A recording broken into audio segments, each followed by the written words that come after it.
Hello. I'm doing Higurashi today, and hopefully I will be able to finish Arc 4, but if not, we'll probably come pretty close. Because I think we stopped halfway through the second to last chapter, so let's see how far we get in, oh no, 3 or 4 hours. Okay. And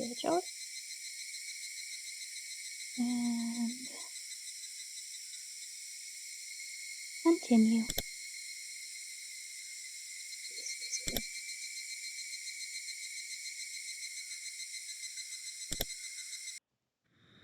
I go. The person who was running around cutting the phone cords was you, wasn't it, Rika-chan? You shouldn't do that anymore. I'm not sure what you're talking about. Really? She tried to play dumb, but it was written all over her face. Meepa! It was obvious she was trying to laugh it off, but the adorable smile of hers just made me want to forgive her. I'm going to be a horrible father, aren't I? A momentary lapse in tension was erased by her next words. It's good that they found the grandson safe and sound. Unable to respond right away, I sunk into silence. I had already learned this from Sato-san's info, didn't I? The girl, no, this entire village knew everything since the moment I set foot in it. I considered playing dumb, but in the end I chose not to. With everything being known already, there was no point in me feigning ignorance. Somehow. That's great. Now you can go back to Tokyo. Thank you. Are your injuries bad, Akasaka? I don't know, I haven't heard anything from the doctor yet, so I don't know if they are or not. Huh? Come to think of it, I vaguely remember being told to lie down and take it easy for at least 24 hours. No, but the urge to call your wife was so strong. Did that mean bed rest? Usually, yes. Usually that's exactly what it means. The wounded shouldn't be sneaking out of the hospital. People should be cutting phone cords. Meep. I have no idea what you're talking about. Then I don't know what you're talking about either. As we played dumb with each other, we both laughed at the same time. If somebody saw us laughing at each other like this, it would probably bring a smile to their lips. The chances of Akasaka leaving this village alive weren't very high. Oh. I don't want Akasaka to die, so I'm glad you're leaving this village alive. Rika-chan, did you know what I was right from the beginning? She said nothing but gave a firm nod. Well then, I think you know this, but we're probably somewhat of an enemy to the people in this village, I would think. But you still gave me lots of warnings. That's right. She said it at the time. She wouldn't warn somebody that she was okay with dying. She definitely said something like that. Then I should probably be thanking you. You probably should. I'm your savior. Saying that, she puffed up her chest proudly. She said it jokingly, but the meaning behind those words was quite heavy. It was because whether I lived or died was a decision that might have been made in a place unbeknownst to me. She said those words with such an adorable smile that it took a few moments of silence for their weight to settle in. I'd been in this place before. The Defense Alliance's office was there. It was the stone steps leading up to the Furude Shrine. When I passed by before, I was so focused on finding a phone booth I hadn't realized where I was.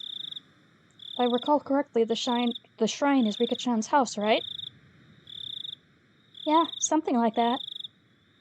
Looking up the shrine grounds, it was brightly lit, and energetic voices could be heard. Wanna go on? Or what's going on? There's a festival today. A festival? Best and only festival in... Oh no! The best and only festival in Hinamizawa. Oh no! The Watanagashi Festival! Watanagashi. Cotton drifting? Just knowing the name is boring. Hi! Hi, Soul! Glad to see you! I know you can't see me wave, but I totally did it. You want to take a look? Hazel, what? Hazel, are you okay? You ran into a door! You were a little too into chasing that puffball.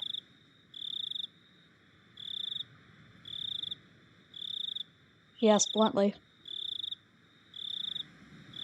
Hugs for you too, you silly.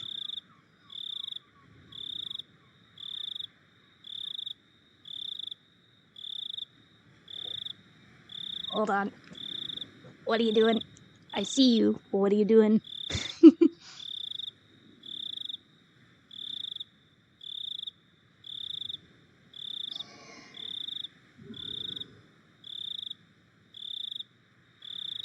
She asked bluntly.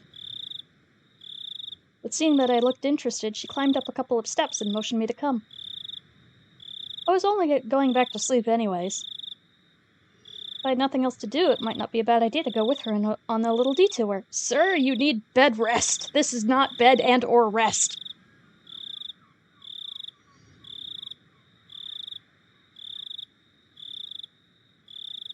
That's okay.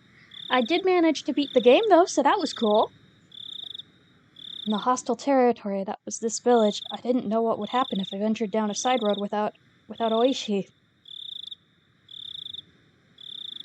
Even though I thought of the village like that, when I was with this girl, I forgot all about it. In any case, even without anything to back it up, I felt as long as I was with her, none of the ill will from the village would befall me. That's why, even though I knew my cover was blown, I strangely had no qualms about setting foot into the heart of the Onagafuchi Defense Alliance's territory. Climbing up the grounds of the shrine, I could see that there were about 3 pavilions set up with meeting tables and folding chairs. The old folks from the village, no, the executives of the Defense Alliance, were already quite drunkenly sharing another round of drinks. I could only see it as people from the village council drinking while enjoying the evening air. At the very least, it was certainly quite different from any festival I'd ever seen. See? It's a quite boring festival, isn't it? It certainly doesn't look like a festival. It's a festival that's happened since long ago, but as you can see, it's not like it used to be. As if to chide the old folks, she said that while looking at them with an exasperated expression. Really couldn't call this a festival anymore. It's just a bunch of neighbors getting together to drink under the guise of a festival. I feel sorry for the deity being celebrated here. Give this sorry excuse for a festival 5 or 6 more years, and everybody in this village will start coming. Ceremony will also be done properly, and it will be a respectable festival again. But she said was not much more than wistful thinking, as it was the telling of the future that had already been determined.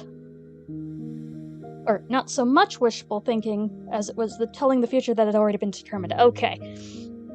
She wasn't even predicting it. It was almost like she was simply reporting the results. That's how it sounded. Even though it was baseless speculation, the way she said it wouldn't let me interject. It was the same way when she changed. While I struggled to find the words to reply to her, she wandered over to the other side of the grounds, not minding me at all. Not in the state where I could afford to be left behind, I hurriedly followed her. Passing through a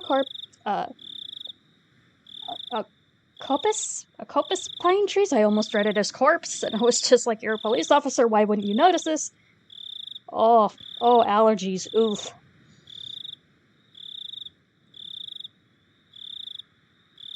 And a strong cool breeze ruffled my hair.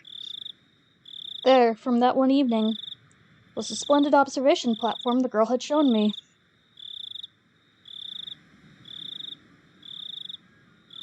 Oops. Interesting. As it had grown completely dark, the modest lights littered across the nightscape were providing a different type of scenery.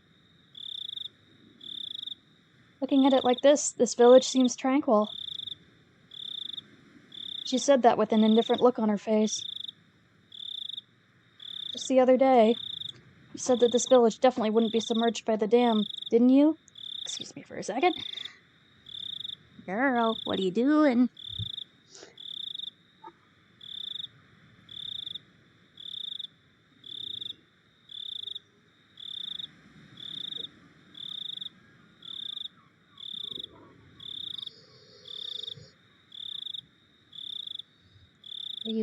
Are you satisfied now? Are you satisfied? Are you bored?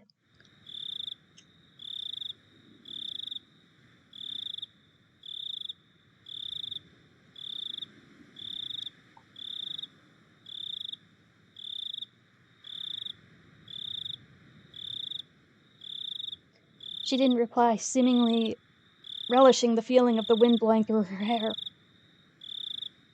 Didn't that mean, at that point in time, this minister had already complied with the demands? She spun around, her gaze meeting mine. But she said nothing. She spoke nothing that neither would confirm nor deny what I had just said. This case will probably remain shrouded in darkness. Headquarters probably doesn't want trouble from a scandal with the minister breaking out. There's no mistaking that they threatened to kill the grandchild. The negotiations with the minister were successful, and the grandson was released. The one who saved the grandson was you. I wonder about that. The discovery of that wallet started this chain of events. That alone was almost too convenient, I'd think. Ever since the moment the wallet was discovered, I felt like something was odd. Oishi had said it as well. That the Sonozaki family had given the order to release the hostage. Meaning that our little manhunt was a farce to begin with. Come to think of it, I was punched, kicked, and had a gun pointed at me. It felt like they had put up quite a fight, but that also might have been part of a good performance.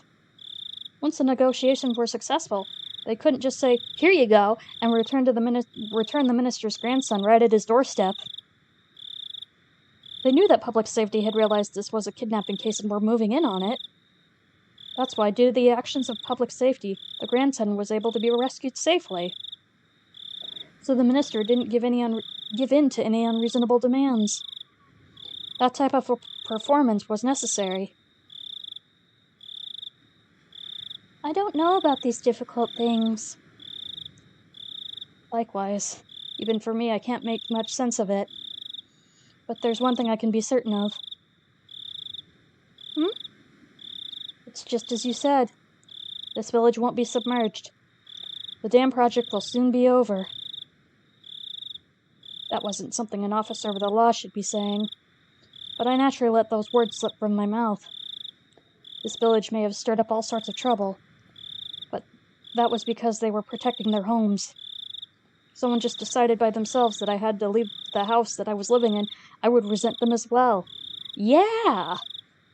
On top of that, it wasn't a place like mine, where I just happened to be renting it, but a place that their families had lived for generations. It might be ignorant to call their desperate resistance an overreaction. Yeah! I might not really be qualified to criticize politics or bureaucracy. But deliberately building a dam on land that was loved by its residents wasn't something I could get behind. Yeah! Still, aren't you glad? Well, why would that be? At the very least, with this peace, we'll return to this village. Even though the minister promised to use his considerable influence to cancel the project, it probably would take more than a few months before it would be completely scrapped. At the very least, it would probably take 1 or 2 years. For the villagers to officially hear that their village wasn't going to be submerged at the bottom of a dam was still a ways away. But there was no mistaking that the promise of peace was returning to the village there. It turned out from the beginning to end that it had already been decided. Just as this girl had said, it was decided. There wasn't really any need for me to come here in the first place. There was absolutely no need to have me come here and aggravate an unpleasant situation. If I'd never come here then, grandson's release might have been done in a more amicable manner. Peace? In this village? Peace? In my Higurashi game? It's more likely than you think. We just gotta get there first. When I nodded, she laughed as if to admonish me. But her face remained indifferent, expressionless. And then her eyes narrowed slightly as she snickered. Even though every year from now, something bloody will occur? Hee. Rika-chan, what are you talking about? As the wind blew her hair about, the girl, as if taking pleasure in that I was the only one who didn't know, continued to snicker as she looked into my face for a while. You see, in a few years, I'll be killed. Huh? Backlit by the moon, it was hard to tell if her expression had been cast in shadows. Was smiling amused, or resigned? Probably resigned. You are? Why? It's a very unpleasant thing, though. It's also probably been decided already. Decided already? Who would decide that sort of thing? I'd like to know that as well. Turning back to face me, she showed me a resolute expression for the first time. And after staring into my eyes for a moment, she turned back to gaze at the scenery before she spoke her next words. There's a lot of people who have no regard for human life. Even if I tell you this, it might not change anything, though. But if you want to erase the specter of death sometimes, like with the reflection on the moon on the water, all you have to do is throw a small stone. I had no idea what she was trying to say. It's just I had to listen to every word with my body and soul. Or at least, that's what I thought. This day next year. Yes, June 1979, on this day. The foreman of the dam construction project will be killed. What? For a moment I couldn't comprehend what she was talking about. By the foreman, did she mean the gruff old man I played Mahang with? Be killed. What makes you think? She didn't answer. But she had the same expression on her face as she did when she declared that the dam project would go away. That wasn't the face of somebody making a forecast or a prediction. Something that was already decided. No. It was as if she'd already had already reporting the results. That sort of expression. After being killed in a gruesome manner, the body will be torn apart and disposed of. Murdered and dismembered. The next year, June of 1980, on this day, Satoko's parents will be pushed to their deaths. Satoko. It was the first time I'd heard that name, but I didn't have the courage to interrupt the girl's story. It might be an accident. An unfortunate accident. The girl smiled faintly, but she wasn't exactly encouraging me to smile along with the lifeless look in her eyes. And then, the year after that, this day, on June 1981, my parents will be killed. Then, 3 years after that, on this day of June 1982, Satoko's abusive aunt will have had her head split open and die.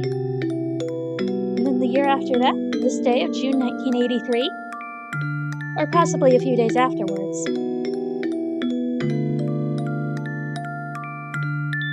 I will be killed.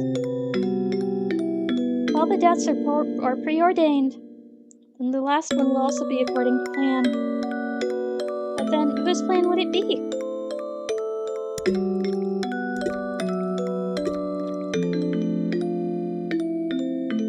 This village is full of murders and people who have no regards for human life. It would be fine to believe that all the deaths up until 1982 would be the work of somebody in the village. It would be fine to believe that all the deaths that would occur at the discretion of those who control the village. That didn't explain what would happen in 1983. There's no way that the last death would fit into anybody's plans. They had no regard for human life. They would would use every means at their disposal to meet their goals. But their goals were at odds with the last death. That's why the last death was unrelated to them.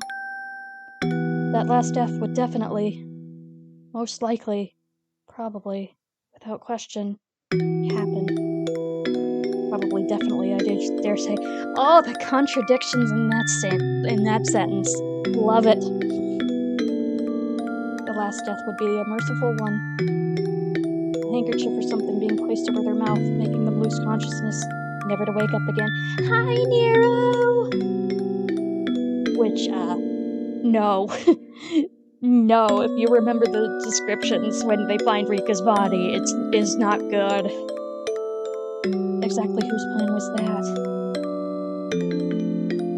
I want to live happily. That's my only wish. Surrounded by my precious friends, spending our days enjoyably. Only that. I don't want anything more than that. Other than to get out of Hinamazawa, but we'll get into that later. Rika-chan. I don't want to die. The girl, stoic as ever, let those last words slip in the end.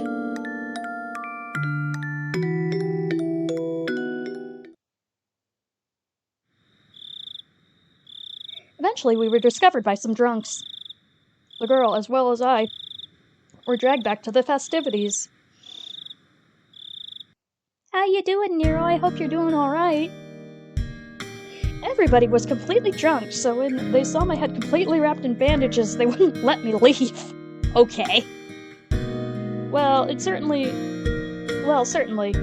if I was in good enough condition to slip out of the hospital, it must not be all that serious, says the man who's completely ignored 24 hours of bed rest.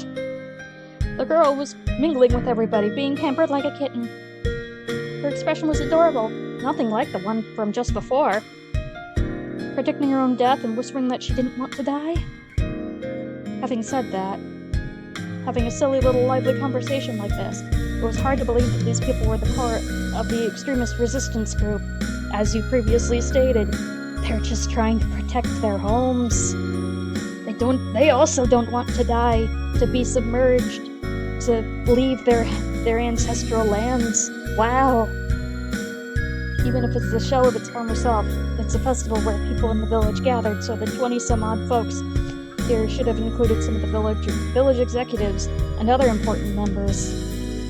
Among those, there was no doubt that there were members that were at the Sonozaki family council in attendance.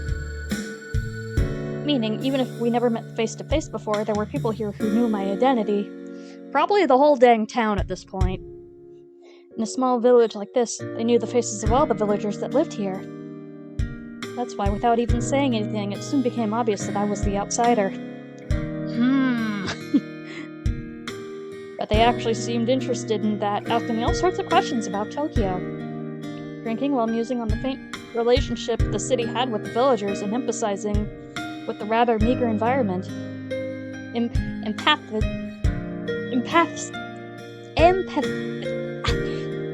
Brain and mouth are not... Nope. We give up. I was gonna correct myself, but brain and mouth do not want to work together on this day. The confidential talks with the minister were finished. His grandson was in police custody. Everything was over. I might not have to be put in another perilous situation. To me, they were only my adversaries because of my job. Outside of that, there was no reason that I couldn't be friendly with them. The next time I visited this village, would it return to being a tranquil and beautiful place? If that happened, I might be able to take a relaxed walk around the village with her again. My cup was once again filled to the brim with beer. By the time I was able to get away, it was the middle of the night. The girl had at some point disappeared. It seemed that her parents had told her to go home and sleep when she let out a large yawn. The old folks who had absolutely no remorse for making an injured person hang out with them told me as much as they laughed. I was just there drinking, so I had thought to help a bit to clean up. However, my help was refused on the grounds that I was a guest. On top of that, They had a car prepared to take me back to the hospital. I'm sure the doctors were like, "Where the heck have you been, my guy?" Losing the battle against my sleepiness inside the car, I was sound asleep until we reached the parking lot of the hospital. The front door of the hospital was naturally locked at this hour. Yeah, how are you gonna get in? I wandered around bewilderedly, searching for a back entrance until somebody on night duty found me and let me inside. Brilliant. Where were you this late at night? Dr. Uri, I was worried, you know. Sorry for the trouble. I was held up by the people having a festival at the shrine. Oh, they did say something about everybody in town, the town council getting together for a drink. My condolences. Are your wounds alright? They're throbbing a bit. It's probably because of the alcohol, I think. Oh, that's right. The detective that was with you wanted to get in touch. Oops. I kept Oishi-san waiting. Are you on my phone again? Yes, you are. I need that back. Thank you.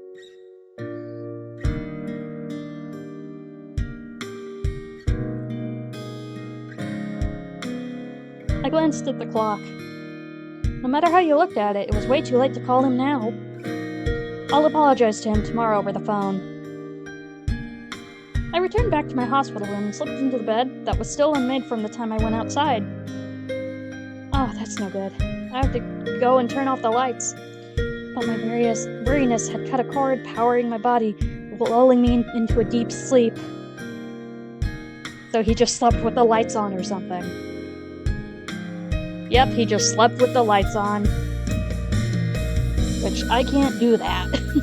I need complete darkness.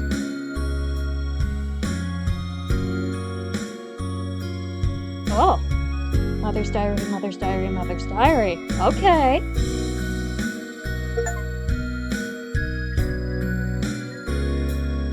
Let's read the tips. Okay, is this 1, 2, or 3? Well, we'll just, if we read it out of order, we read it out of order. There was something I didn't like about my child. I finally realized when I started writing these things down. They never warn you about it in any books about raising children, but they aren't just a plaything. Yeah, the children are not just a plaything. They are actually tiny human beings with their own wants and needs. If they aren't able to feel loved, even when they're not doing exactly as their parents want them to, then those parents are failures. This wasn't something like that, though. How can I say it? It's probably hard to express with mere words. I just want my child to be average. As long as they weren't falling behind, there wasn't any need for them to excel at something. As long as they acted appropriately for their age, I would have been fine with it. But my child had been different ever since kindergarten. While the children in class were running around in excitement about the field trip the next day, she only wore a bored look on her face, aloof and distant. When those other kids broke the equipment for the athletics festival and were apologizing fervently, she only wore a bored look on her face, aloof and distant. When the teacher was reading a fun picture book, only she wasn't smiling. Even if they all got to eat a delicious bento, only she wasn't happy. If it was the only this, it would still be in the realm of understanding. However, what I don't understand about my child is that if the aforementioned situations happen again, they'd now act in a manner befitting their age. I don't understand the principle behind that as a parent. Why were they indifferent about the field trip, but happy about this one? Why were they indifferent about that picture book, but happy about this one? Why were they indifferent about that bento, but happy about this one? Former and the latter in each situation seemed exactly the same to me. Are we picking up on a theme? There were even times when I thought the former one was better. I don't understand that child's feelings. During parent-teacher meetings, the teacher always said the same thing. And I was always respond that I don't understand my own child, and we would mope together. My husband, always the optimist, once said that a young child's feelings are different from an adult's, which is very true. So if there was some things we didn't understand, we shouldn't worry about it. I lament his lack of urgency. One day when I was in a good mood, I took the effort to prepare a menu that my child would enjoy, but she only smiled with a vague expression of disinterest. That attitude frankly made me angry, so I hit her on the head. "Excuse you?" On a day when the weather was nice, the laundry I just hung up to dry was blown by a large gust of wind, causing the entire line to fall down. But she was watching me trying to pick up the laundry in a panic and stood there laughing. That attitude frankly made me angry, so I hit her on the head. "Excuse you?" I think the same sort of thing happened countless times. Before I knew it, my child was only able to look at me with an indifferent expression on her face. I regret the fact that I've been a bad mother.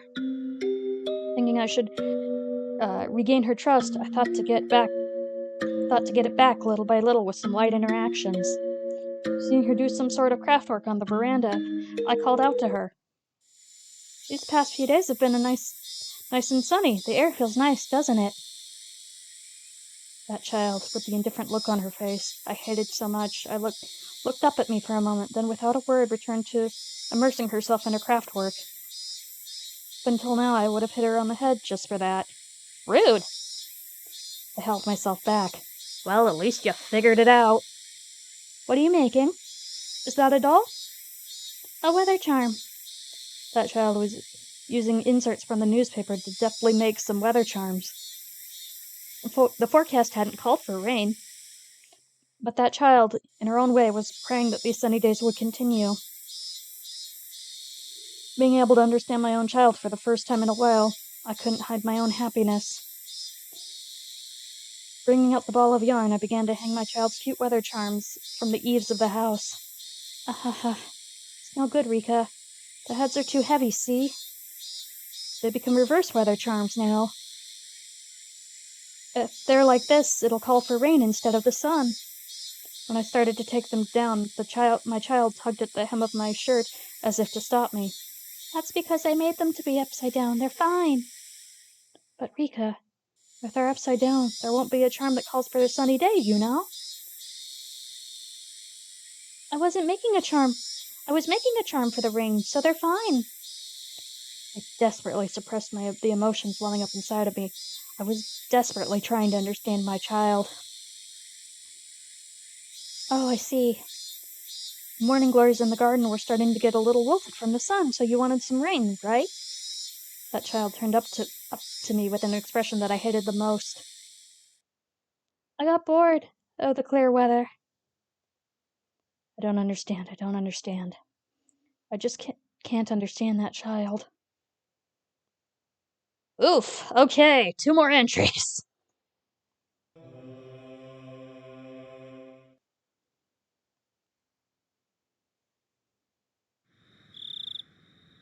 During the family council, she buried herself under Oryu-san's futon again. Oryu-san dotes on her unwaveringly. No matter whatever insolence my child commits, she doesn't mind. It's almost as though my child is a kitten or something. Oryu dotes on her exactly like you would a kitten. Yes. As her mother, I chided her for doing that. Until Oryu-san had said 3 times that it was fine, I chided her as a formality. Of course, she never lends an ear to any of my chidings. Knowing that Oryu-san stands far above mine, she behaves like that. I don't like the cunning that's unbefitting of her age, either. In any case, not only Oryu-san, but the rest of the old folk in the village spoil her too much. One day I was surprised. By chance, on the way back from some shopping, I saw her by herself just outside a candy shop. My own child suddenly grabbed a snack, opened the package right there, and then started eating it. She didn't make any attempt to pay for it. She didn't even think of looking around. Didn't even feel like she was shoplifting, or like she was just brazenly eating snacks that were offered to her. When I began to admonish my child, the elderly shop owner appeared and cupboard for her. The owner gave the ridiculous excuse that he had said it was okay for the child to eat any of the snacks out by the entrance, so it was fine.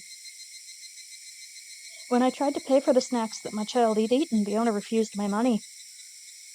During the exchange, more old folk had suddenly gathered around, and it began to feel like I was the one in the wrong.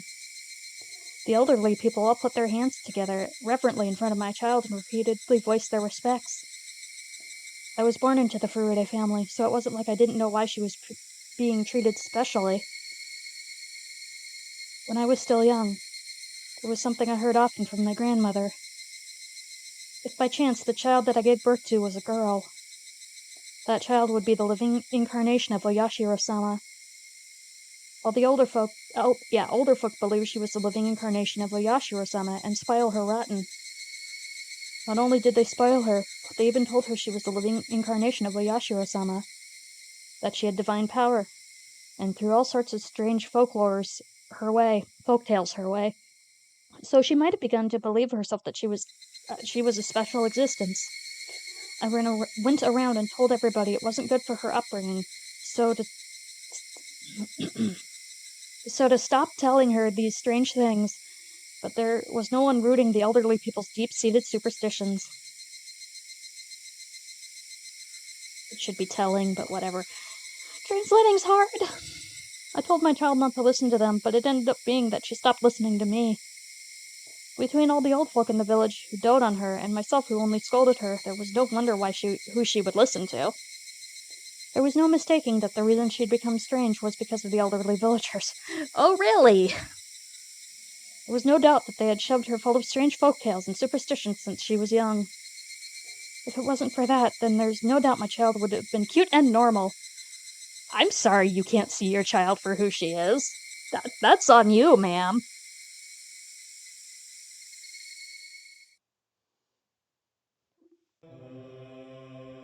It's like, yeah, this is supernatural, but wow, I'm reading this as neurodivergent.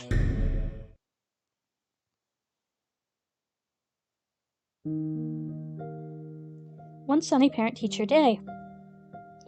There was a cooking class, and my child was making curry rice with a practiced hand. While the other children her age were awkwardly using kitchen knives, that child was wielding hers deftly. The teacher approached me with a smile on their face, saying it must be the result of learning at home. I managed to play it off with a vague smile and a nod in response. That was because I had never once taught my child how to make curry rice. Even then, she was peeling vegetables with a practiced hand, adding them into the pot in the order which took longer to cook. For a normal parent, they might unintentionally clap their hands together, happy at their child's actions. But in my case, it was different. There was no mistaking that somebody had taught her how to make the curry rice when I wasn't taking care of her. Thinking that, I quietly fell into an unpleasant mood. When I asked, it seemed she could also sew and do the laundry. I never taught her how to do those things, and again, never saw her do it around the house. Be it cooking or sewing or laundry. Again, that was probably because of the elderly villagers taught her all sorts of rubbish when I wasn't looking. Those are good life skills, ma'am! And not only that, they probably taught her all sorts of strange superstitions, trying to prop her up as the living incarnation of Oyashiro-sama. Are you just jealous that you were a generation before? I said as much to my husband, suggesting that we should keep our child away from the elderly folk. But my husband, who was in the position of being the head priest at the Furude shrine, had little power against the elderly who supported it. He took the rather uncommitted stance of saying that as long as she was being doted upon, wasn't it fine? I argued against that. That she was our child and she could be a completely normal girl. Wrong franchise, ma'am. That what the elderly were expecting, that she was the living incarnation of Oyashiro-sama was simply odd. The elderly villagers believed that this child had divine powers. Yeah, the fact that she's never actually using Rika's name is very telling. We would discuss the weather for the following day, but there were many times I left the house without an umbrella and came back soaking wet. Rather than having clairvoyance, it was just secondhand knowledge from her watching the news all the time. Things that she knew that she wouldn't have known were just a result of people who were trying to indoctrinate her, and the people who were gossiping getting together in the village. However, there certainly were days when everybody thought it was going to be sunny all day, and that child would stubbornly not go out without an umbrella. It would occasionally rain, and in the end, we would be saved. There might also have been times where we could knew major accidents in foreign countries faster than the news did. Though, I thought she must have heard it break over the radio or something. Knowing things she shouldn't have, something like that, was in front of me right now, wasn't it? That child was making curry rice, and there shouldn't have been anybody who taught her how to. No, that couldn't possibly be the case. Somebody had taught her, indoctrinated her. When I wasn't taking care of her, somebody indoctrinated Rika with something. Oh man, she is conspiracy theorying hard. Furude-san's curry is absolutely splendid. It's a gold star. Nipa! Where did you learn to cook, Furude-san? At home? Yes, at home. The other parents in attendance were impressed. Lies, all lies. I didn't teach her anything. Who was it? Who was the person who had completely indoctrinated my child? She was my normal, average daughter, not the living incarnation of a Yashiro-sama. Press X to doubt? Okay, we're gonna exit there. Gonna save.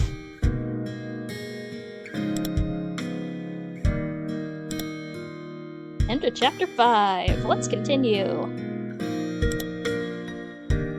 First, I'm gonna take a sip. Midsummer, 1985.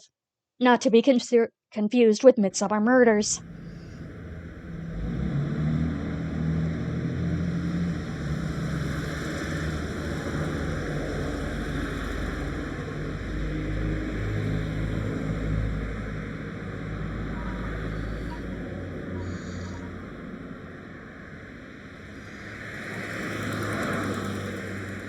Sure the heater's plugged back in, because it would be terrible if my battery was like, no, we're done. Sir, we're preparing to land. Excuse me, but will you please fasten your seatbelt? It seemed I'd fallen fast asleep on the plane. I was finally awoken from my slumber by the stewardess. I had only carry-on luggage on top of it being a domestic flight, so the time between disembarking and entering the lobby was almost non-existent. Arriving at the lobby, I glanced around, looking for Oishi, and was met with a familiar gruff voice calling out to me. Akasaka-san! Yeah. How many years has it been? Like 7? It's been a while, hasn't it? Oishi-san, it really has been a long time. Oishi clapped his hands down on my shoulder, celebrating our reunion. Good to see you! Today's been pretty good. I have appreciated myself today. I got a lot of little projects done before I started streaming, so that's nice. Akasaka-san, you're looking pretty good. You look like a bona fide frontline investigator now. You're looking quite dapper yourself. Your posture seems a lot better. Is the ballroom dancing paying off? You should give it a try while you're still young. I hope you're doing okay too, Weedy. You'd be a hit with the ladies. A real babe magnet. Like she had retired and moved to Sapporo, and all of the things he had started taking, and of all things, he started taking ballroom dancing lessons. Okay, so 1985, so it's like 2 years after her predictions? He had apparently gotten really into it and had decided to spend the rest of his new life devoted to that hobby. Yeah, but the mall, though!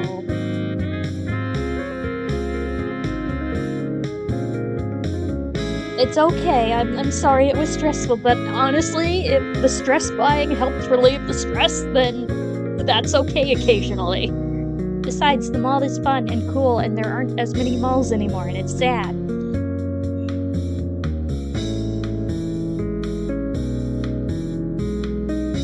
was aiming to get his instructor's qualifications before he hit 80 and live out his old age dandily. You know what? Normally I don't really like Oishi, but I am here for this.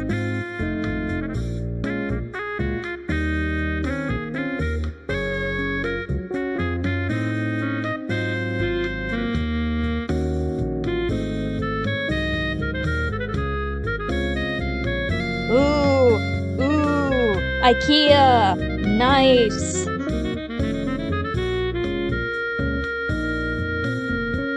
Yes, living out his old age dandily. We love that for him.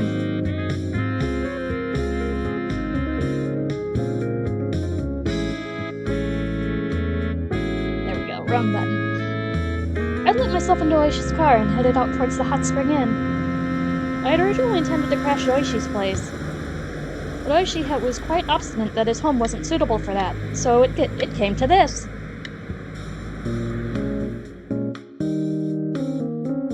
At the end, we relaxed while soaking in the hot springs, reminiscing about the time we played Mahjong together in Hinamizawa. It seemed that to celebrate our reunion, Oishi had looked for people who could play. But unable to find a suitable candidate, we had given up on putting together a table. Sad face. As we drank together, we excitedly recounted our exploits during the final manhunt.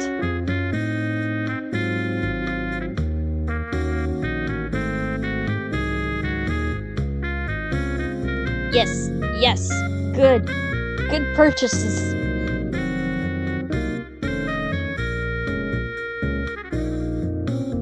It's like, yes. I trust whatever you bought was good. Did they end up catching those two guys? Nope. In the end, the search for them we never found them. They were probably hidden by the villagers that then sent overseas somewhere else far away to lay low for a bit. Oishi-san, if I remember correctly, you managed to grab one of their guns, didn't you? Did you learn anything from that? Probably not. It was a Chinese-made military pistol. It's probably from one of those gangs in Kansai managed to smuggle in a ton of. We tried to get a match for the rifling, but it didn't show up in any other cases. Oh yeah, so if that was their only crime, then you couldn't necessarily pin it. How about on your end? After that, I was removed from the front line, so I don't know much. In the end, it seemed like everything was settled under the veil of secrecy. Oishi smiled wryly as he slipped his chilled drink.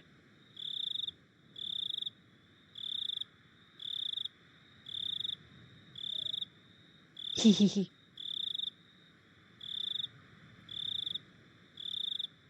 Yeah, later is fine, no pressure. You got a big shark! Do-do. But yeah, I want to see. What happened after that sure was tough, huh? Oh, big shark. Big. What happened after that sure was, yeah. This will be 7 years now. Okay, I was actually right. I did math correctly. Big. Hi, Ghost. Yeah, we held the memorial service a few days ago. I've become estranged with my father-in-law lately, so it was rough getting everything ready. Oof. Hi. Yeah, haha. That must have been a lot of work. It was then that the hostess brought in extra drinks we had ordered before.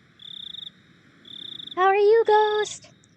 While the bottles of beer clanked as she brought them in, we halted our conversation. What Oishi meant when he said must have been tough. Thinking about that was still hard, but time had healed the wound.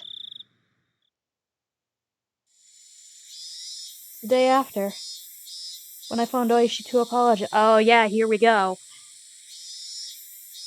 When I did, Oishi almost immediately handed the phone to one of my colleagues to happen to be there. Not only was I injured in the brawl with the suspects, but I disappeared to drink late into the night without leaving any sort of contact information, so I thought he'd definitely be mad. However, all he said was that it was something he couldn't talk about over the phone, so that I should come into the station as soon as possible. Here we go. At the time, I could only think that he must have been really pissed off.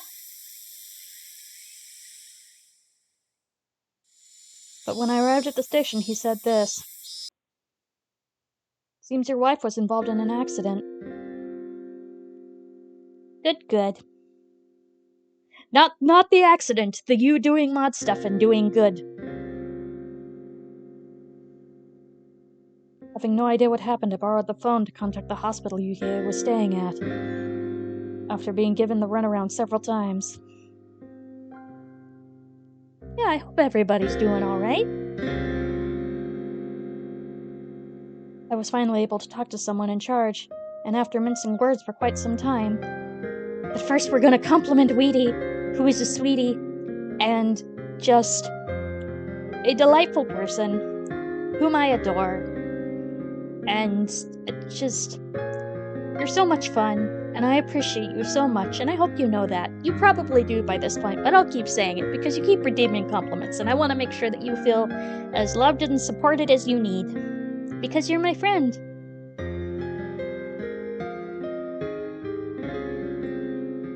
They told me Yukie Akasaka was killed in an accident. Oh, okay.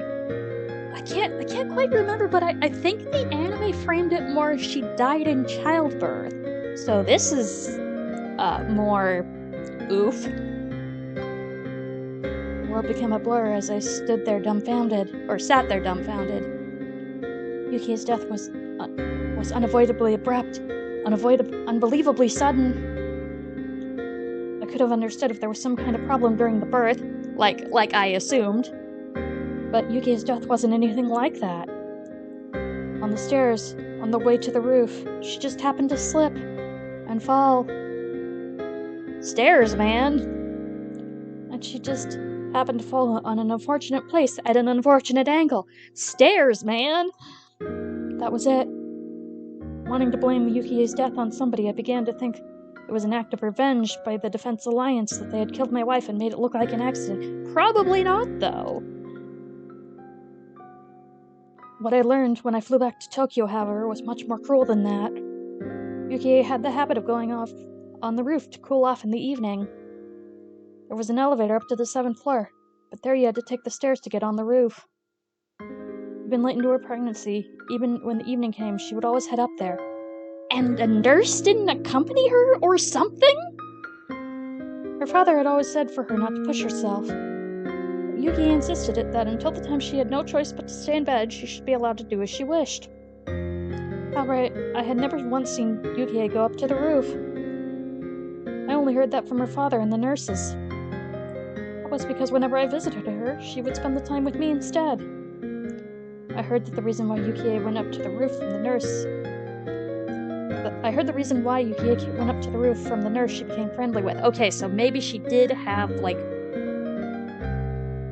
a nurse. She had said that her husband was away on a business a lot of the time, and that whenever she called, she was able to cheer him up and give him courage.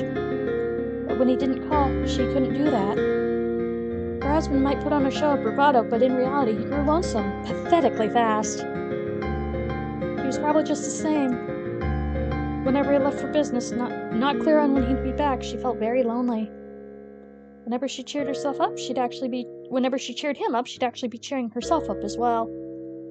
That's why, whenever he went far away on an important job, on the evenings he didn't call, at the very least, she felt that standing underneath the same sky, her feelings would reach him. At that moment, I remembered the words that the girl had told me. That it was best for me to go back to Tokyo right away. Otherwise, there would be something I'd regret horribly. Yes, that's it. Because I was away on business that day, Yukie had headed up to the roof. Had I known that this would be the result, had I done as the girl had said and dropped everything to head back to Tokyo, I might have been with Yukie on the day she died. I was with her. If I was with her, she wouldn't have gone up on the roof. The day my wife died was on the evening of the 3rd day of my trip. Yes, it was right before the time that I had the sudden urge to hear Yukie's voice, and ran around the village trying to find a phone.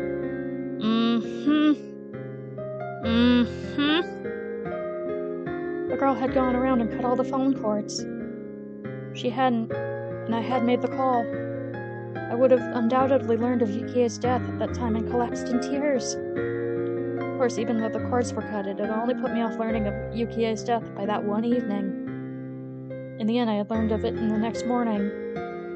However, when I managed to put my emotions in order, I realized that it was that girl's small token of consideration. That's the first I've heard about that. Yeah, that's the first time I've talked about it. Could it have been a coincidence? She doesn't have any special powers or anything. Aren't you the one who told me, Yoshi-san? That she might be the reincarnation of the god called Oyashiro-sama? Well, yeah. The old folks in the village believed that Rika Furude had divine powers. Note the had. Divine powers. She had originally said that it was a kind of joke, but realizing that I was serious, he slumped his shoulders. I don't know if it's true or not. He said she did things like prophesize the future or talk about things she should have no way of knowing. That she was clairvoyant. That it was divine revelation. Well, all sorts of things. Of course, they couldn't give specific examples, though. Yeah. She prophesied Yukie's accident. But she tried to laugh it off, but out of respect for my deceased wife, he kept it restrained.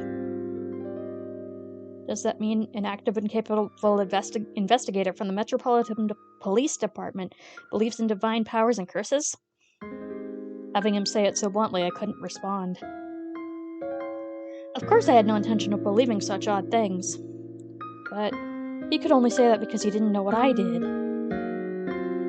Since I met that other girl, who both was and wasn't Rika Furude, I couldn't deny the existence of an otherworldly entity. Of course I can't deny that it might not have been, free science? But rather a warning.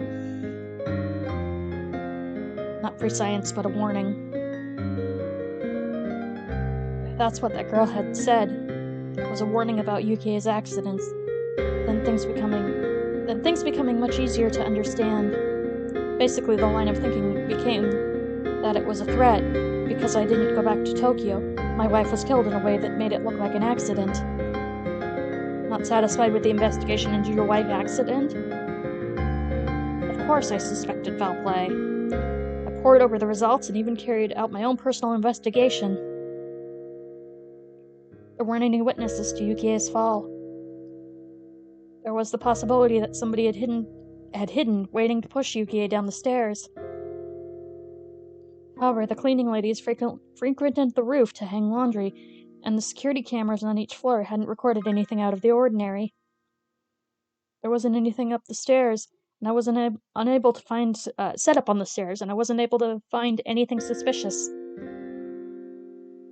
In the end, even after my personal investigation, I can't think of anything else happened other than this simple accident. Stairs are dangerous! You gotta make sure you have good railings. I don't understand how people can just get up and down stairs without railings. I do not have the balance for that.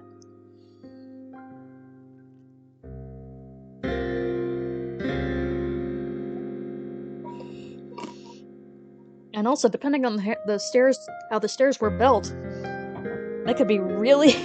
Yes, OSHA would be livid. They could be really dangerous. It wasn't uncommon for, like, Victorian-era servants to, fall down the stairs. Because they were, like, really steep and narrow, and it was easy to miss a step and die.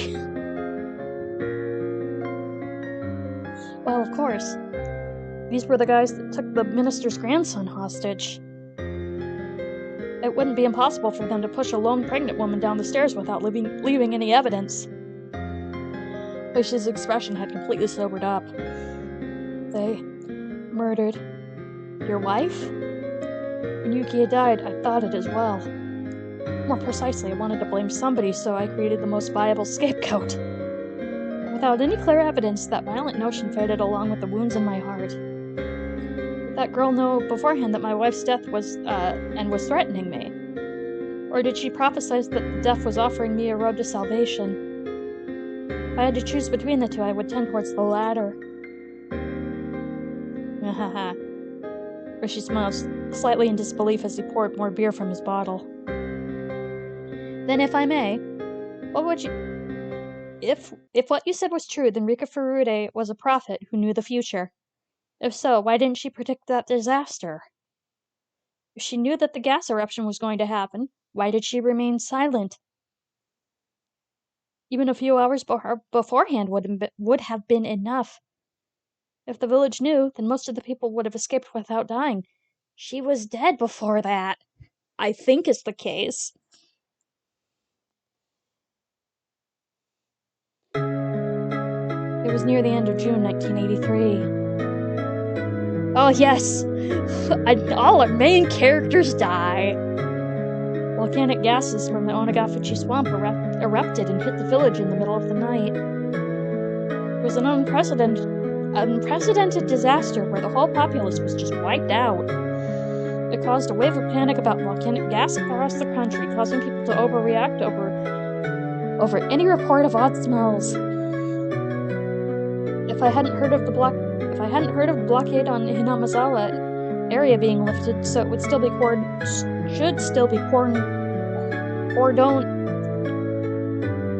off. Okay. Yes, okay. Brain and mouth are working together once again. That's... It was my turn to be lost for a response.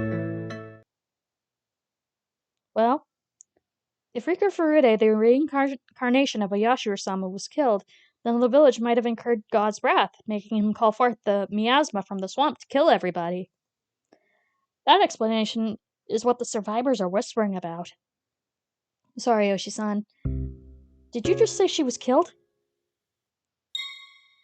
Huh? Ah, yeah. Well, I don't think it would be a problem if I told you. When I saw the news about the gas disaster, I remembered that girl. Then I found her name on the list of victims. That's why at the time, I thought her own death she had predicted was due to the gas.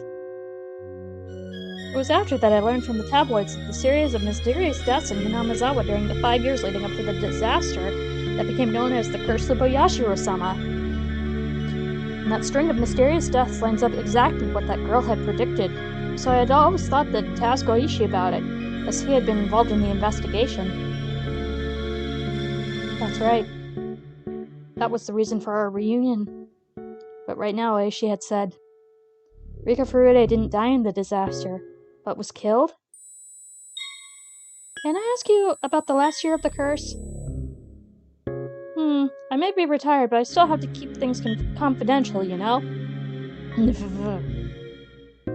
Excuse me, madame? Do you have anything cold that's brewed locally, high grade if it is? I'll leave the selection up to you. Oh my, I didn't mean it that way. But she laughed loudly, not wholly unsatisfied, and stopped the hostess to tell her that the cheap booze was fine. I know as much as was written in those magazines, but I don't know anything about the curse that happened the year of the disaster. Because the entire area around Hinamazawa was sealed off, you see. There wasn't much of an investigation that could be done on the last year of the curse. Even after several years of quarantine, after several years of the quarantine is lifted, the villagers are mostly dead, and what few survivors there were mostly went to stay with relatives, their whereabouts mostly unknown. It's a complete dead end. Oishi seemed to prostrate himself as he stared at from rusty cogs in his head. And then he said in a completely sober voice, the magazines made it seem like the curse of the 5th year was that disaster. But the actual curse really happened on the day of the Watanagashi festival. A photographer by the name of Jiro Tomitake. He always has to die in every art. He was the victim.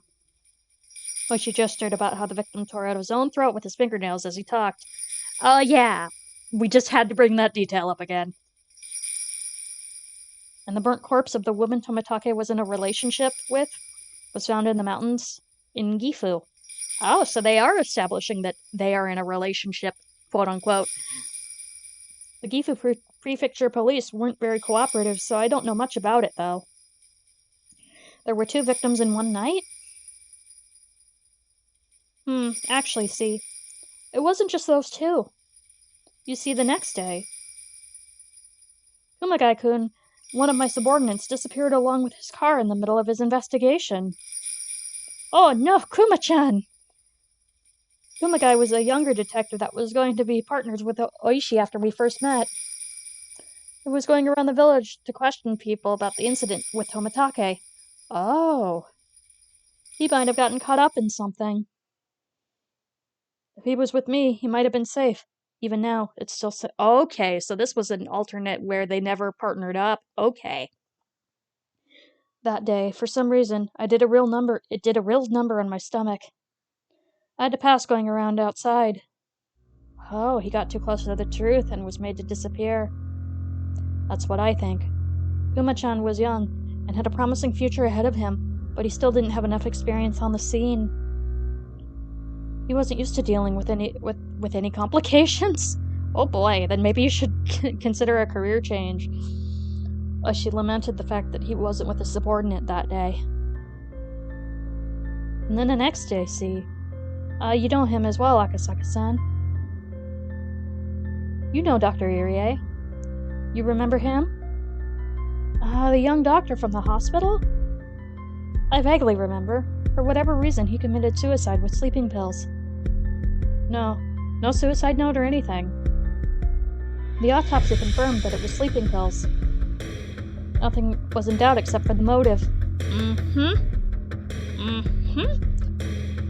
It isn't that hard to make it look like somebody died while taking sleeping pills, is it? Any possibility it was murder? He was single, no prior marriages. Didn't seem like he was going out with anybody in particular. He was the coach of the local junior baseball team and was on good terms with the villagers. He was liked by everybody, except for me, who still wants him to go jump in a lake. Good, I'm glad you're cozy. I couldn't find anybody who would want to do him harm, except for me, who wants to have him go jump in a lake. Well, any chances of investigation are ruined by the disaster, though. There's no way to find out anything about him now. Then, what about Rika Furude's death? It was the day of around noon. Some of the old folks were visiting the shrine. Discovered the corpse of Rika Furude. Murder? Before we continue, you should probably stop eating the squid somen. Yeah, you might get queasy. Some of the details are gonna get queasy, so content warning. If the throat thing was too much, you might get a little squicked by this. That bad? But she nodded firmly. The corpse was found on the shrine grounds next to the donation box. Although she was probably killed somewhere else. That's because while she was completely naked, there wasn't any dirt on the soles of her feet. Any sign it was some sort of sexual assault? I'd hope not. According to the autopsy, there wasn't any indication of that. Thank goodness. What we know is that she was rendered unconscious by some sort of drug, carried to that place, and then had her abdomen sliced wide open. Organs were deliberately removed and scattered about. Unconscious. Then she wasn't cut open after her death. No. That's horrible. That girl's prediction was right on the mark. I'm pretty sure she was more detailed about the other deaths leading up to her own. For example, I think she said that the housewife that was beaten to death on the 4th year had her head split open. And then in that case, did she know that her own death would be so terrible? There must have been some moments where she wanted to doubt the validity of her own predictions. But as people died exactly as prophesied, as the years passed, that prophecy would only come closer to fruition. And yet, facing the final year, unable to struggle against her own destiny, her all too young life was snuffed out. And in such a cruel way. Knowing that her days were numbered, and unable to fight the tide of events heralding her end, my heart ached at her helplessness. About the way she died, it seemed like it wasn't just somebody's sick taste.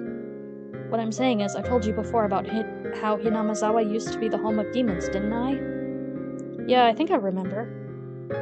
Festival in Hinamazawa village, what Nagashi, the cotton drift, seems to stem from drifting of entrails. It seems that it came about during the man-eating demons ripping apart their victims and throwing their organs into the river. As you do. In other words, in Hinamazawa, pulling out entrails had some sort of religious meaning.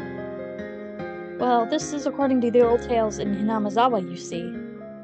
To act as an arbiter, to that the humans and the man-eating demons could live together peacefully, the god known as Ayashiro-sama descended from the heavens. If I recall, Rika Furude was said to be the living incarnation of that Oyashiro-sama, wasn't she? Yeah. So cutting open Rika Furude, who was the living god, would be to the village nothing less than absolute sacrilege. Absolute sacrilege. In other words, you mean the sacrilege towards Oyashiro-sama? The rest you should know, Akasaka-san. The wrath of Oyashiro-sama would occur that same night. The Great Hinamazawa disaster. The official explanation was that some swamp upstream erupted with toxic volcanic gas which enveloped the village. Swamp erupted was called Onagafuchi Swamp. It was the origin of Hinamazawa's old name, Onagafuchi Village. According to the village lore, the depths of the swamp apparently led to hell, where the man-eating demons came from. That almost seemed too perfect. Oh, no. That's just the tip of the iceberg. There was another bit of folklore in the village. If Oyashiro-sama became angry, the cauldron of hell would open up and the miasma would flow out. So they say.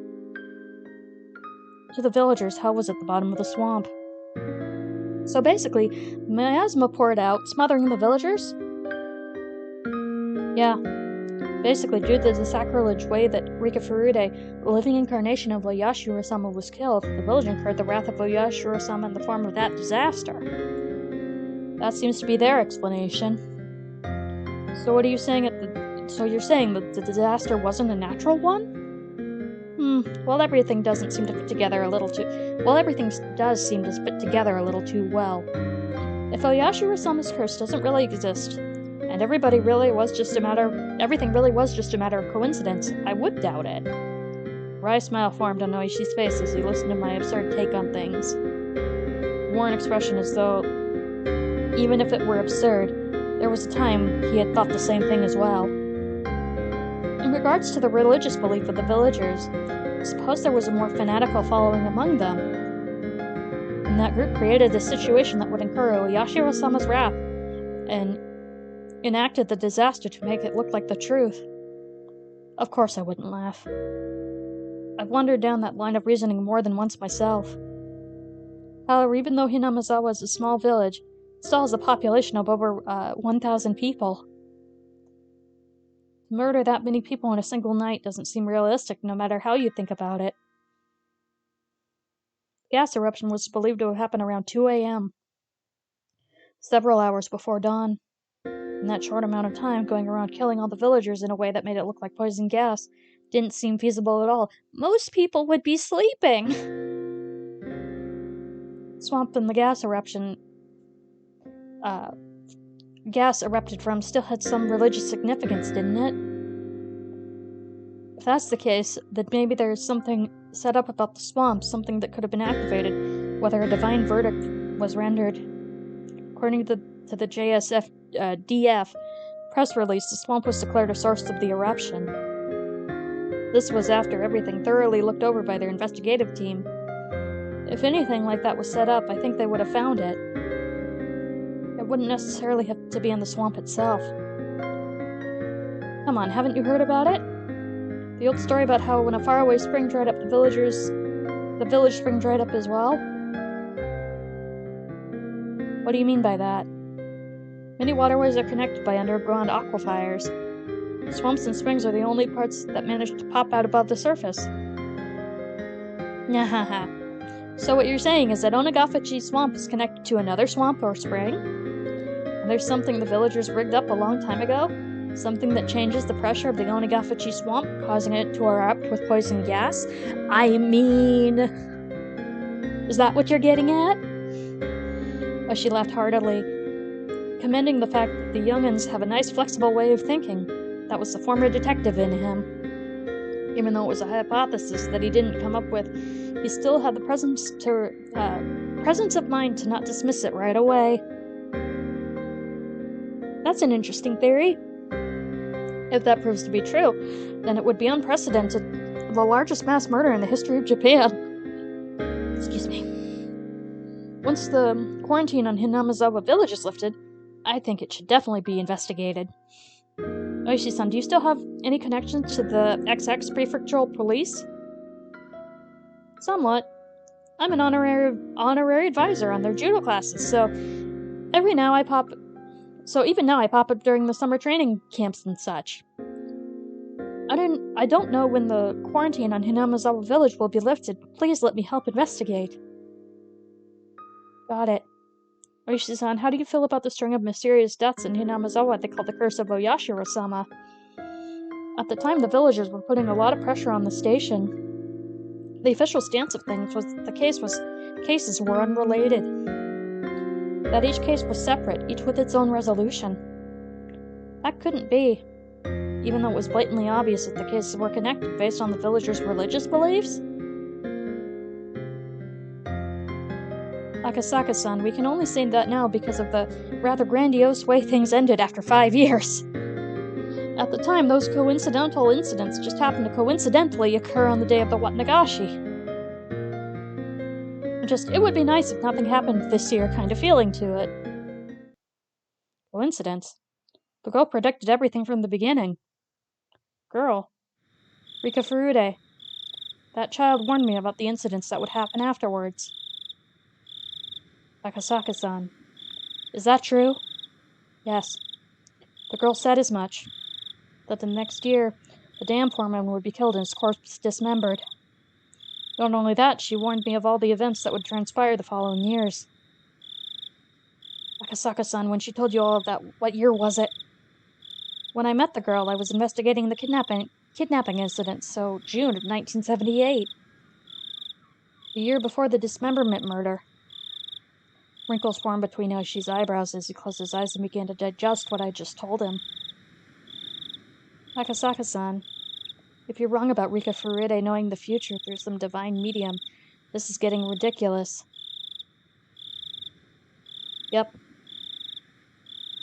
If you're just trying to shock me, I'm going to be really angry, you know. I'm speaking the truth. And the script behind the chain of mysterious deaths was written years before it even started. And just as predicted, Rika Furude was killed.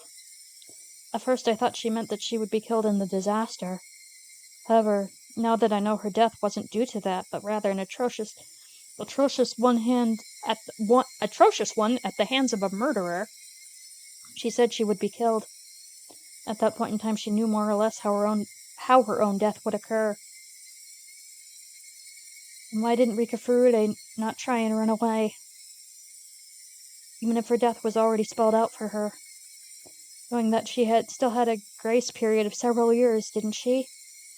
She had plenty of time to try and run away or consult the police. Why didn't she just accept her death with no resistance? I don't know. Even though Rika Furude was doted upon by the older folks in the village, you see. After she lost her parents, she had no living relatives and lived in a fairly solitary life, other than hanging around with some close friends. It might have been that she didn't have any power to fight, or anybody to rely on. She must have tried signaling somebody to help her in regards to her own death, though. You know very well that the village and the police weren't very amicable with one another, Akasaka-san. At the very least, I never heard anything about Rika Furude seeking protection from anybody.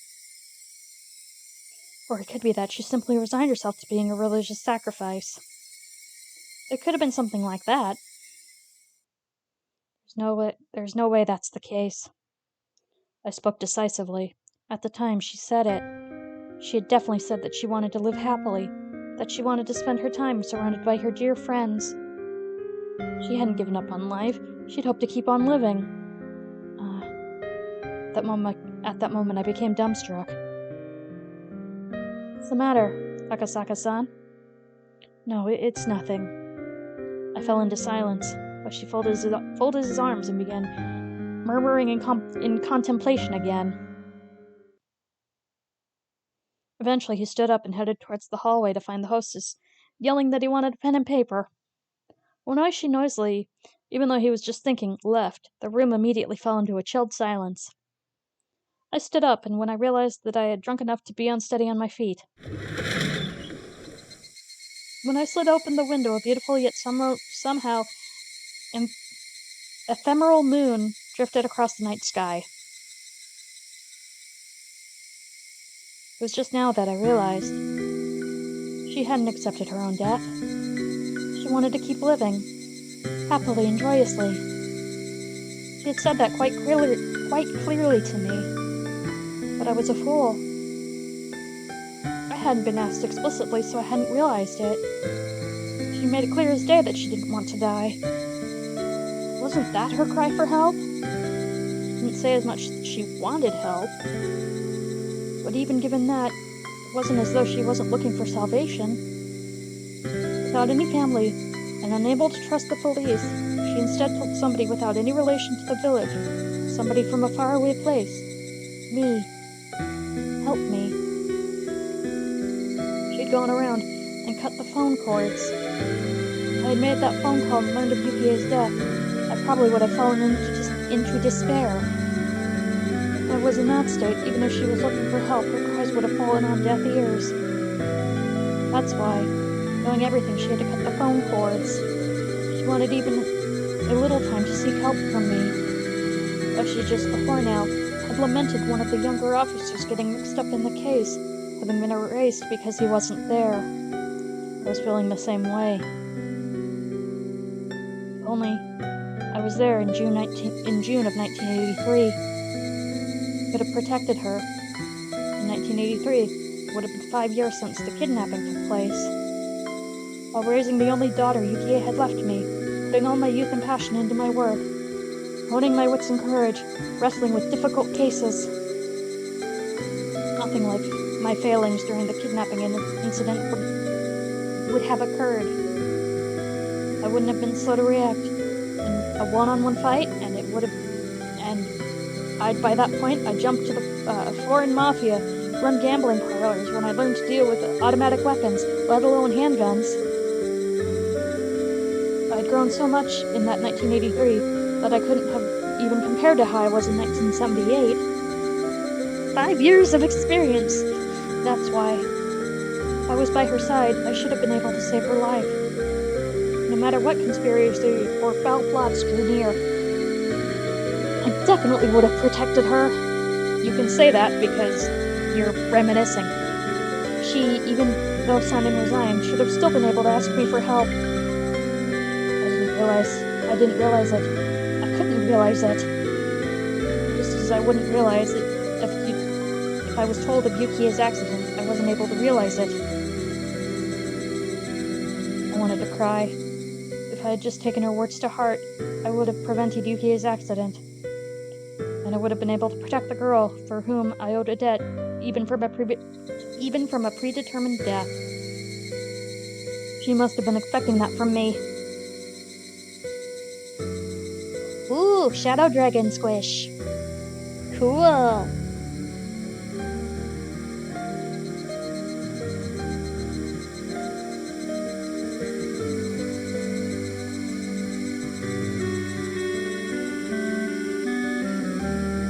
learned about the disaster while watching television in my house.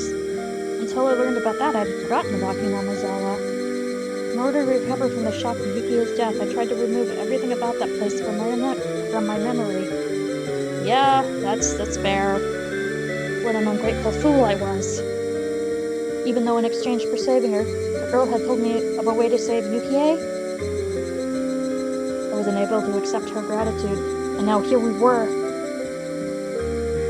She hadn't died in her sleep due to a natural disaster. She was split open while still alive, killed while suffering the disgrace of having her organs torn out. She must have known beforehand that on that year, she would be killed in such a terrifying way. But even knowing the end awaited her, she was all too weak. A lone girl without anybody to rely upon, unable to seek help. who have swallowed her own predetermined death and left this mortal coil. She said she wanted to live. She said she wanted to live happily. That's all she wanted. And to leave Hinamazawa, but again, we'll get into that. She didn't ask for anything extravagant. For any person that was ever born, it was the very basis of desires. She never said a peep about wanting money, or that she wished she was in somebody else's situation.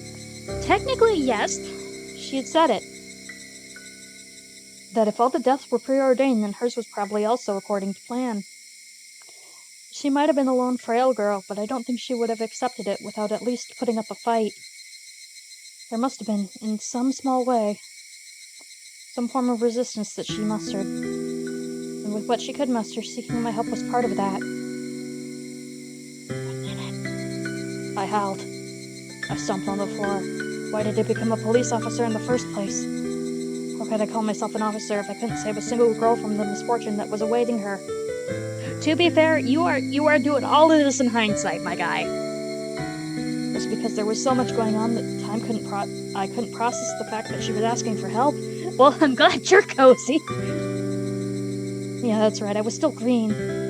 If I was in that situation now, I would have definitely been able to help her. Again, hindsight.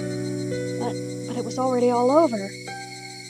Even if I wanted to settle the regret she left behind, Hinamazawa, as a dangerous area, was still quarantined. Most of all the people who were involved were already dead.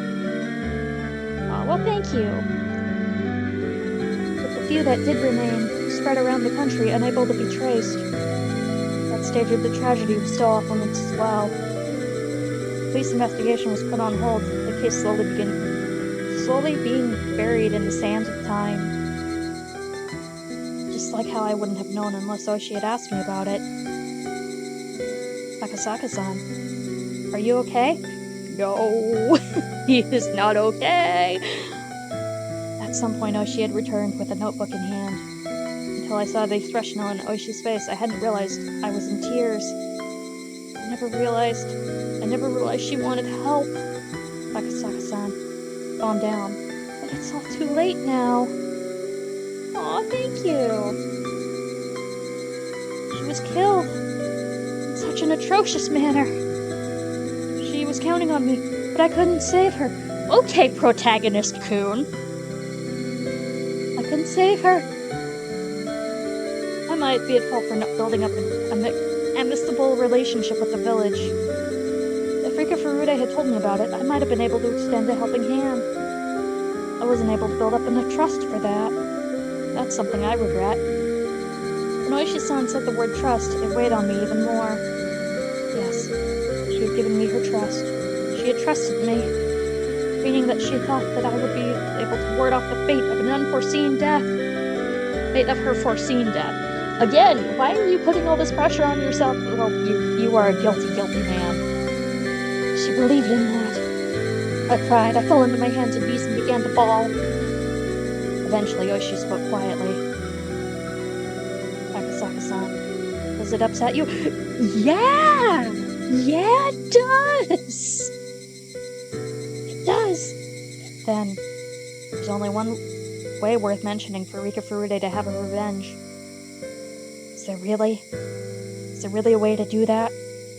Oishi-san showed me the pen and notebook. In order to properly mourn the death of Rika Furude, we have to at least find out the truth. The truth. Yes, and not just Rika Furude. Lots of people died. Like, an entire population! And their lament must be immeasurable. Their deaths were left unsettled because of the disaster. Now we can't even investigate them as their memory fades into oblivion. Many people died. The old man was killed. Kuma-chan was erased. Everybody was a victim. But the police can't even investigate it. Who's going to take care of their parting regrets? Only we can. Akasaka-san, we find the truth. Yeah, we'll find it. I've been around every one of the string of mysterious deaths and know all the inner workings of that village. You were told an important truth the year before it happened by Rika Furude. We can do it. But they're already dead. Oh. That's right. Rika Furude died. You were too inexperienced, so you couldn't save her. But she grabbed me, who was a wreck, and lifted me firmly by the lapels. That's why. To atone for that, we have to reveal the truth. You want to say... If what you say is true, then all the incidents were part of some greater design. If that's the case, then how do we investigate needs to change completely. I intend to spend tomorrow summarizing all the information you and I have, and then get in contact with one of my former subordinates first thing in the morning. We're not going to let the case go cold. We're definitely going to crack it wide open. Crack it open. Crack it open. We will. Several years have passed, but it's not beyond the statute of limitations. Even if the case had been postponed, it's not closed. It's still going. We're going to keep it going. Oishi and I vowed to bring the truth of case to light. Oishi and I vowed to bring the truth of case to light, and stood up. Hi, Kaito! Everything ended in 1985. I, at least wanting to apologize, had searched for her grave. What? What? Thank you for the watch streak!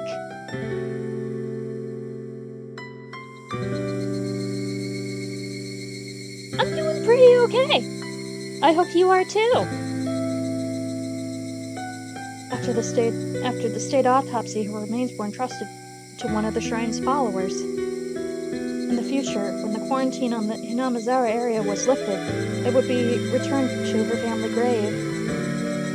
I appreciate everybody who stops by, but I do appreciate that.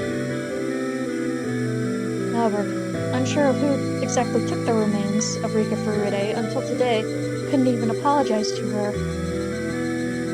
Thank you.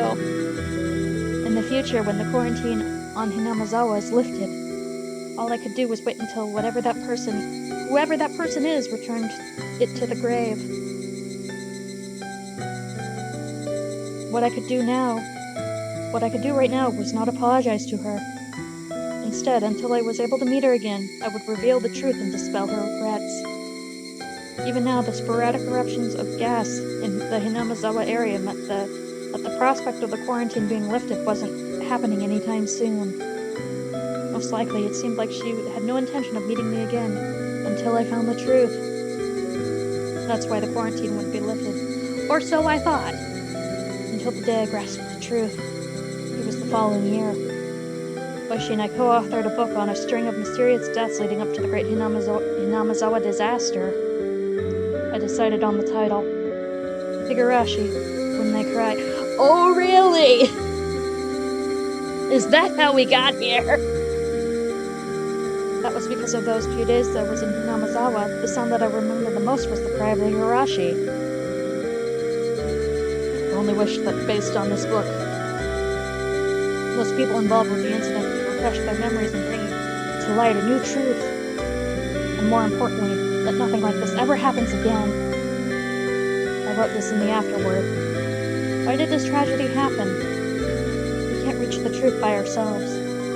If you're reading this, please discover the truth. That's our only wish. Delicious. I think Maria says pretty much the same thing in the end of the last arc of Umineko, the first arc. After everything goes down. Furado Oishi and Mamoru Akasaka, and technically that's what Keiichi said as well. This year, the quarantine on Hinamazawa still hasn't been lifted. Oh, did we finish? Did we actually finish?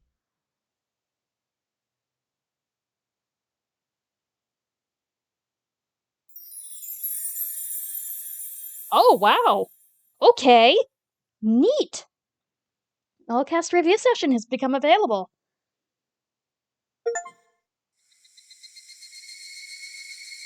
What?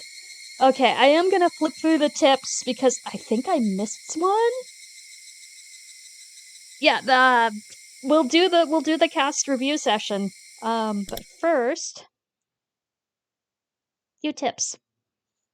Which one did I miss? Very kind person. What's in the box? Well, we'll check what's in the box. Did we read this one? You believe that? Oh, yeah. Schrodinger's cat.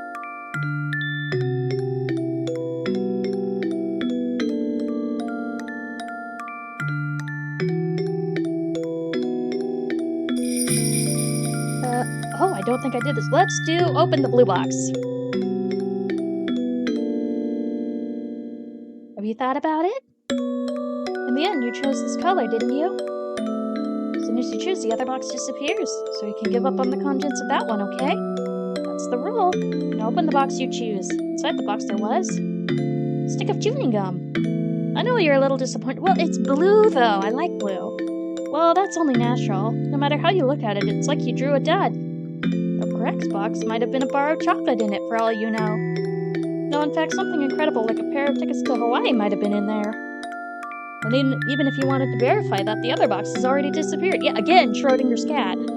There's no way you can check now, but if you think about it from an optimistic point of view, you got free gum!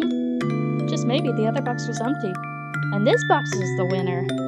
Being satisfied or perhaps not with such a cheap prize, you pop it into your mouth and start chewing happily.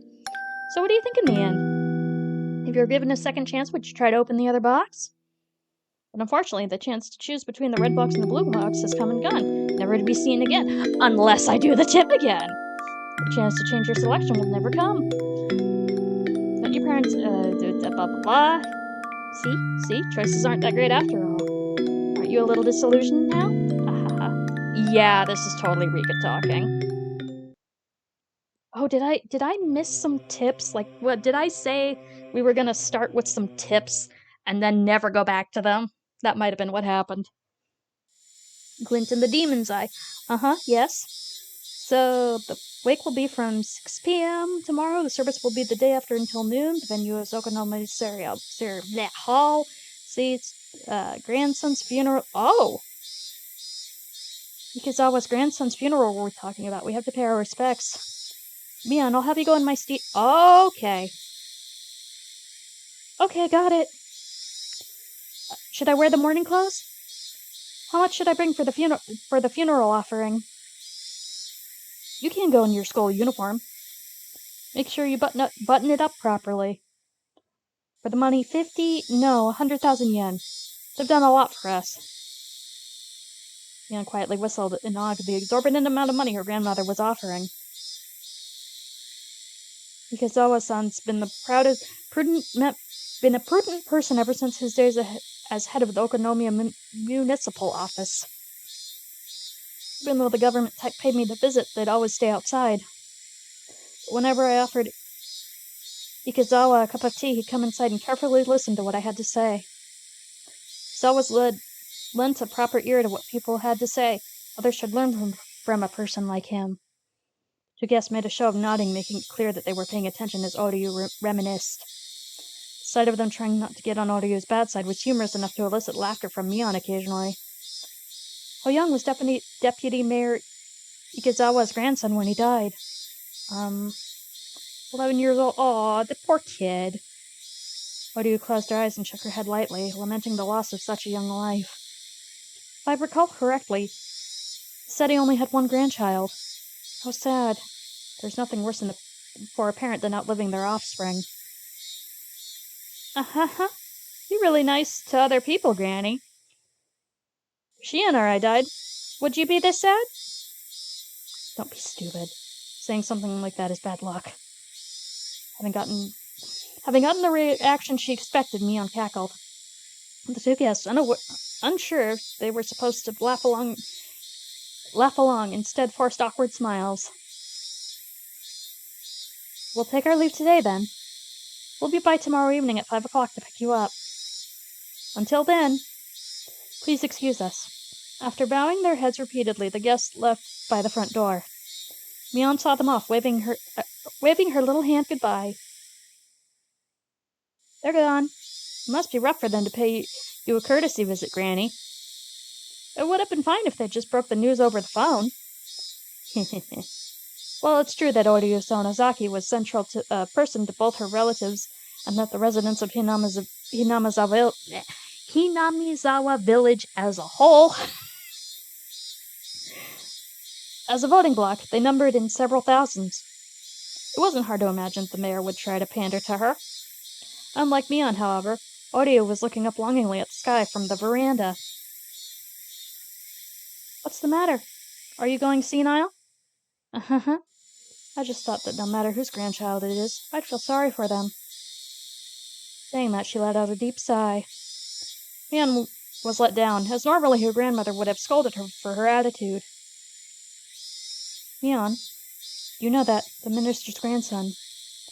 How long has it been since he was adopted?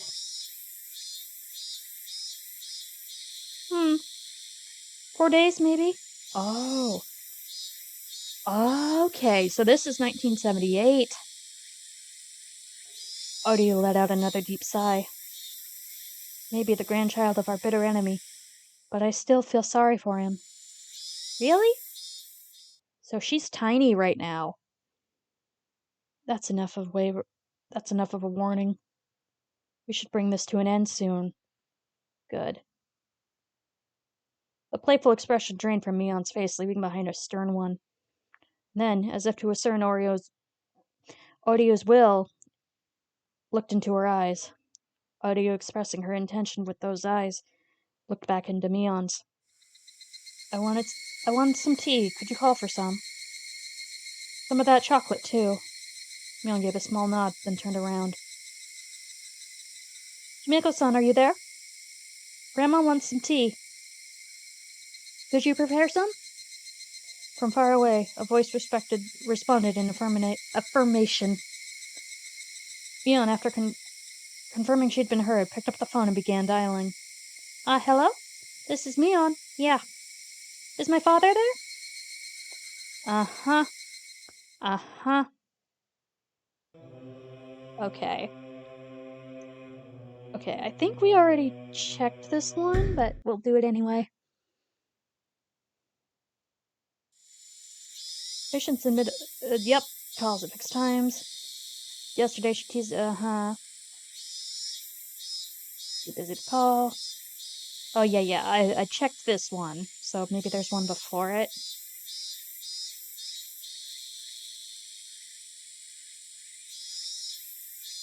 Yep.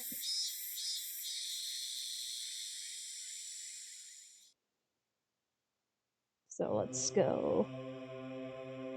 Is this the other one? The investigation runs aground. Early Black Teen and Millstone. Okay, so it's probably one of these two I didn't check. Listen, I like getting all the achievements for these. Yeah. Yesterday the topic popped up. Boundaries.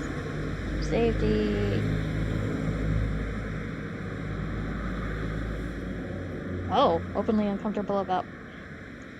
Okay. What do you do? Vice Minister, paying big bucks. Minister's being threatened, sometimes I don't know which side he's on, blah blah blah blah blah blah.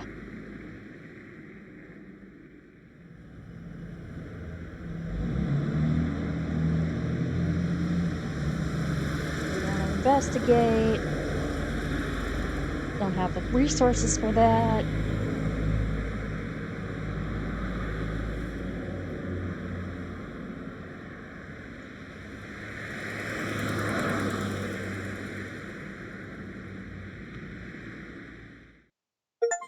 There we go. So I missed 3. Okay. Gonna get up for a second, and then we'll start this.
Okay, I'm back.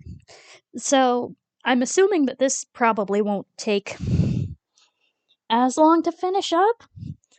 So, what will people rather see? Phoenix Wright or The Path? Because I want to go for a little bit longer. Because, yeah, we're not even on hour 2. I was hoping to go for about 3.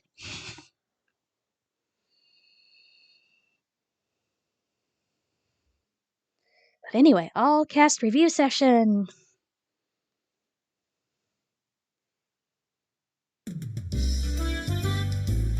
Thank you very much for playing Higurashi when they cry. Himatsubushi.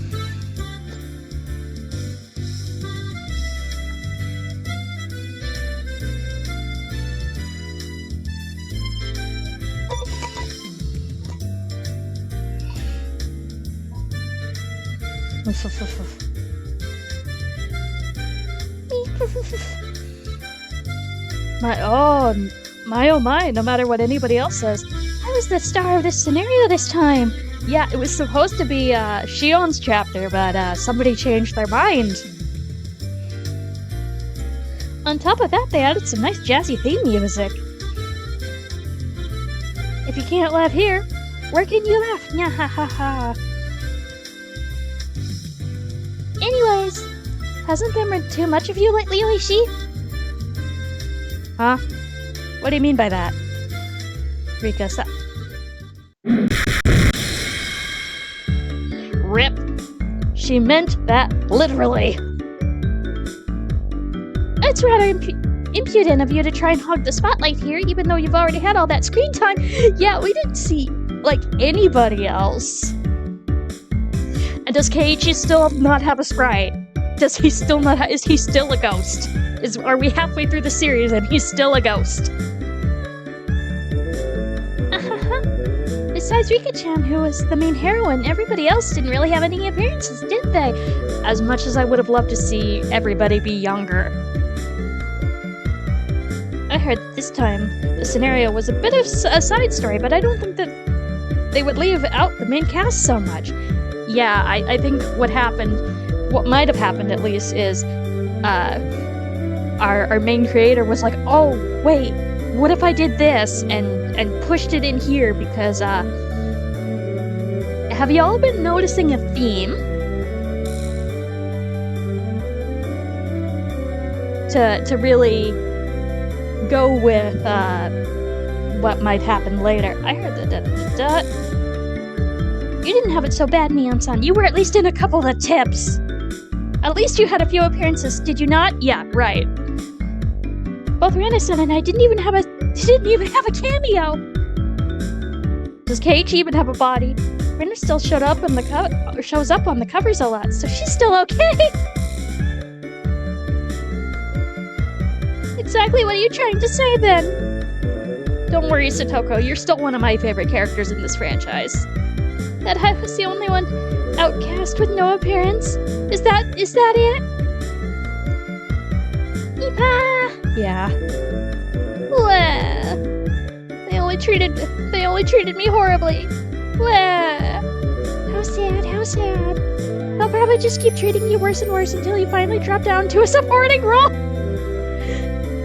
Don't worry, Satoko, you'll have your revenge later. It's just too much. That's not true. There's lots of people who like Satoko-chan. I'm one of them. Though, if we're talking about franchise mascots, Rena's definitely one of them, even though if we're talking about actual main character, they won't treat you that horribly, okay? I don't like being treated like this. I think you'll probably have a lot of appearances next time. You will. You absolutely will. They're not always going to be good, but you will get a lot of screen time. Next time. So cheer up, okay? But I'd heard that the scenario was supposed to be somewhat of a bonus story. But is this it, really? I think the things kind of got complicated. The story was difficult for me to understand. Uh-huh. Sure it was, Rika. Sure it was. Yeah. What I found the hardest to believe was that the year before the string of mysterious deaths, Rika-chan already knew about them. How did she do that? Which means all the incidents were just part of someone's scenario.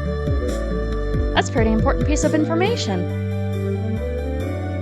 It's probably because I'm a shrine maiden, so I know the future from Oyashiro-sama's divine revelations.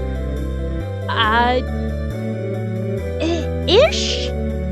We'll get to that, but ish? For somebody like me who believes in the theories that was the work of human culprits, I'd like to deny that. Objection. I believe in the curse, so Rika-chan, who is the living incarnation of the deity and protects Hinamazawa, Oyashiro-sama, could have that divine power, so it's a possibility, I think. Nope. For someone who thinks it was the work of man, that kind of unfounded fantasy will not stand.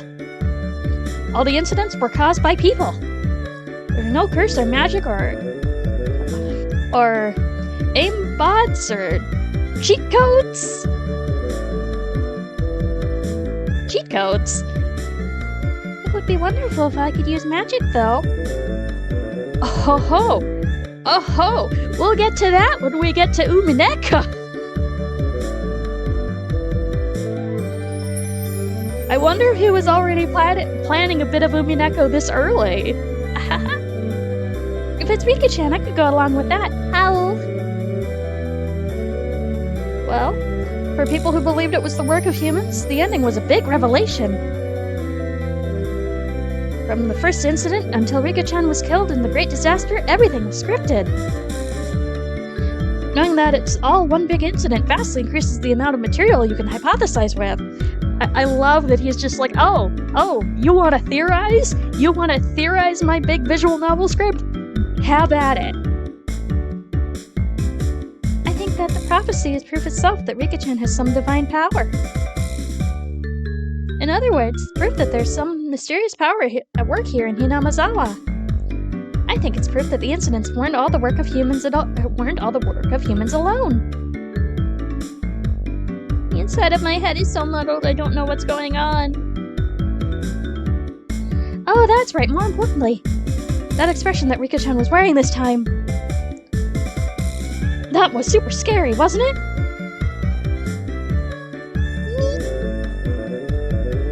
Yeah, I was surprised too. It must have been a new expression. I never thought the cute little Rika-chan would laugh like that. Hey, just for a little bit. Could you show us that face one more time? I don't want to. I don't want her to do that outside of the story. Oh. What? What's this? A blackout. Nobody move.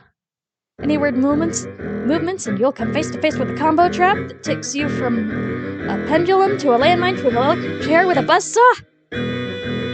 Satoko! What's the meaning of this? She wants she got her party of Sirs not appearing in this visual novel. Noel's starting the after party for everybody who didn't have an appearance this time. Rena, get over here! Thanks for that wonderful introduction. Hello again, everybody. I didn't think that I had to have an appearance here of all places. You still died, though. That is still canon. I'm delighted, though. Satoko-chan, thank you. Wow, hello, everybody. Yeah. Rena, come over to this side. Oh my! Didn't I warn you not to move? Yugi-san, are you okay?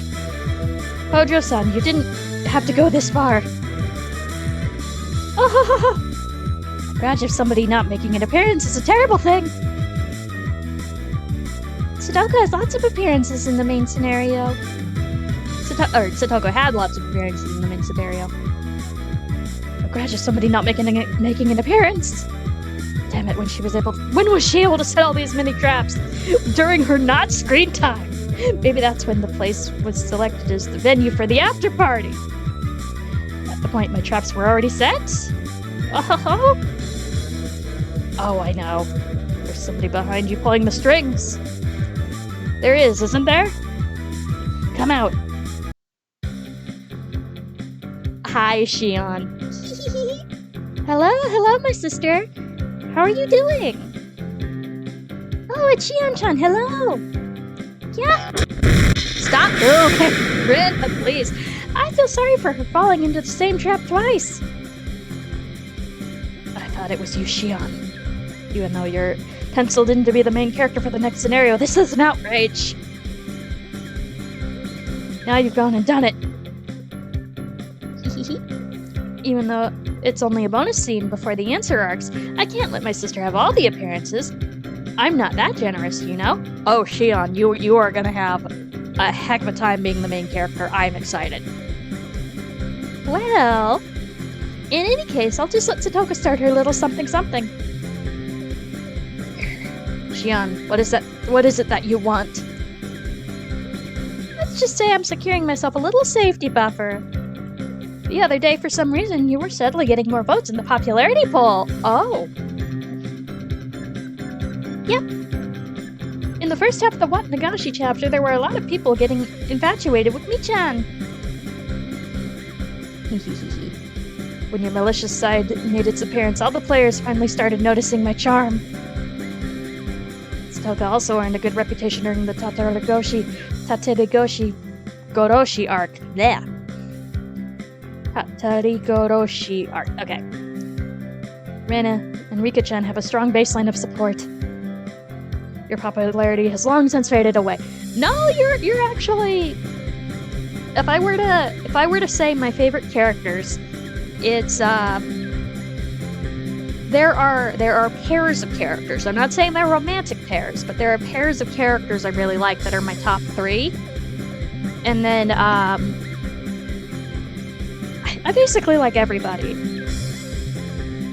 That's why I thought I'd take the time now to crush you and Satoko, who've been getting far too many votes for my comfort. So I came up with this elaborate plan. Eh? Shion-san, what did you say just now? You were going to crush me as well? You're a little slow to notice, aren't you, Shorty? Here you go. What?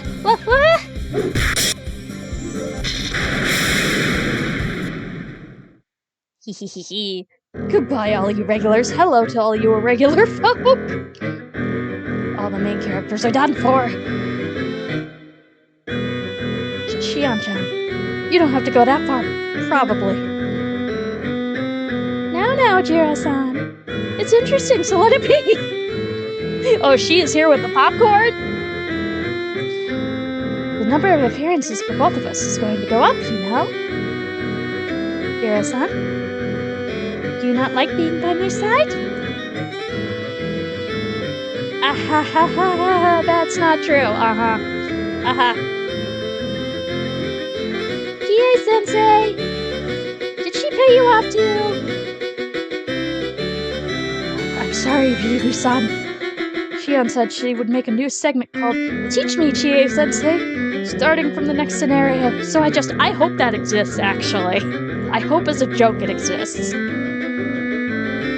Well then, who should I dispose of next in a most embarrassing manner? I love you, Shion, you're great.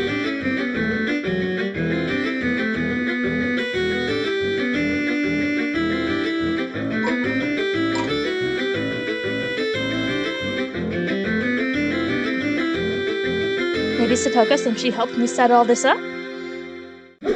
Betrayal! I won't allow that! I won't allow that! Yeah! Oh no! He broke through the window! Hi, I still want you to go jump in a lake. Gosh! You seem somehow reliable for once. Kyosuke Irie shall not allow any aggression against Satoko-chan. I may also be just a supporting character, but I don't think you can persuade me so easily. You want to bet? Oh. Then you're saying you want to withdraw from being in the lead? being the lead in the live performance to Toko's maid training dress-up chapter that we planned on filming after this. Hopefully with her consent. Shion-sama? I, Kyosuke Iriya, Chevalier of the Depths of Hell. Go jump in a lake. That was fast! Well then, with that, I'm holding all the cards. Even in this after party scenario too.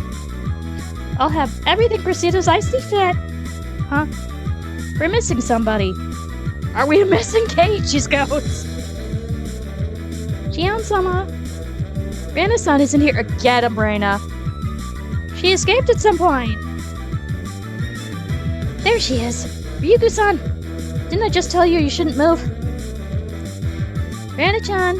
I won't do anything to hurt you, but it's easier if you don't resist. Sorry, but this is all really bizarre. What are you trying to do? The light switches? See, you're planning on doing something with the room's pitch black, when the room's pitch black, aren't you? Resistance is futile.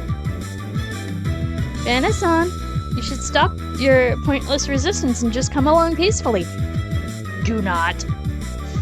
If you make me angry enough, then not only will you suffer, but also so will my dear sister as well. Again, we'll get to that, but that's in the next arc. You can't do anything just by turning off the lights. Rana, I'm sorry, but do whatever they say. It's alright, don't worry. By turning off the lights, we can reverse the situation. Reverse the situation? Exactly what are you scheming? Rana-san, you're pretty good at making me laugh. Then why don't you go ahead and try? Show me how you're going to turn this around. You're spoiled, Chi-chan. Even if you didn't have any appearances in the main scenario, you had so much screen time during the after party, you're spoiled. Or, screen time during this after party. What exactly are you saying? When exactly are you saying I was spoiled? You don't understand, Chi-chan. Even if it's just the after party, you still have an appearance. You also appeared in a lot of previous scenarios. And then somebody who resents you from the depths of hell, who can't forgive you. Listen, can't. That's right. I understand now. I get it. Kei-chan, who's been a ghost this entire time. That's right, he's never had any appearance during the after parties, because he has no sprite. There's no way Kei-chan would allow somebody to monopolize the after parties to themselves without him. I see. So, how is Kei-chan going to appear when he doesn't even have a character arc? We are halfway through the series and he still has no character arc. It couldn't possibly be that they inserted a new character arc just for this. Oh, this could have a lot of potential. That's just your self-centered way of thinking, Shi-chan. No. If the lights are turned off. Kie-sensei, hold Rena back. Huh? It's too late! Save me, Keiichi-kun! Ooh-ha-ha-ha! That voice. Is Kei-chan? Rena, you have my thanks.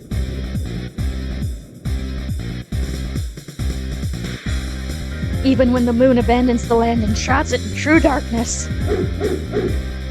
The demon lord of darkest black, Keiichi Maebara, shall appear! I see. If it's like this, he can appear even though he doesn't have any character art. There's no character or background art, so that it's really easy for the production staff. Shion! You act like you're the main character in a tragedy, but from my point of view, it's more like a comedy. It seems like you've gotten a little carried away. Every after party, without any character arc, without any sort of appreciation, witness my anger, my grudge, oh, my sorrow! What are you, Domon from G Gundam? I shall instill it all upon you. It's almost like, seems like Keiichi-kun is doing some sort of bad guy transformation sequence. Yep, but it's dark and we can't see. This isn't some sort of transformation, I'll have you know. I've always been a demon lord. And as of right now, this world which enveloped within true darkness shall dance upon the palm of my hand! Within the worlds of darkness, there are none who can oppose me! Ichi-kun is kind of scary. Oh, scary. This is the age of frightening Higurashi has come to the age of frightening Higurashi has come to an end. From here on out, the beginning of development was created in cutesy Higurashi, which is a thing that actually exists. There are a couple of OVAs. What did you say? Maibara-sama?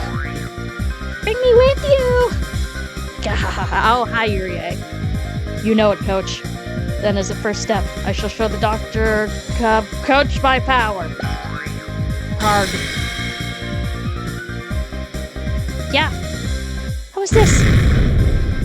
Takano-san is in a miniskirt nurse outfit. And it's not some pink one like you find in the porn. He knows what he's doing. It's a proper and pure innocent white. Oh, yep, we can't see any of this. Even though she's a nurse, she doesn't appear in an outfit once during the main scenario. You've got to be kidding me. Good.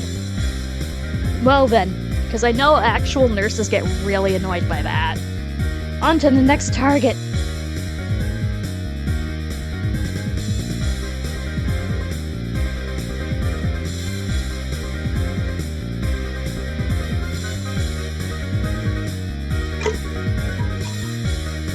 Also, where's my male equivalent?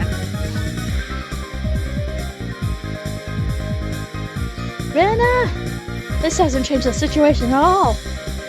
Just turned into a different type of crisis. How? I can't do anything in this darkness. Oh no, she's into it. It's fine. Now then, who should I make wear what next? Maybe a nice school uniform, gym clothes, school swimsuit triple combo. Oh, that'd be just a disaster fashion-wise. Maibara-sama, you're the best. How about bunny girl or a campaign girl? No, lingerie would be good too. No, wait. How about just maybe... No, we're not going there. Well, at least it's dark, so nobody can see anything. But of course, really? Wow, that's a good idea. You know your stuff. Coach, I feel like we're finally seeing eye to eye here. Irie, you're an adult. Please stop. Wait, Maibara-san. No, Kay.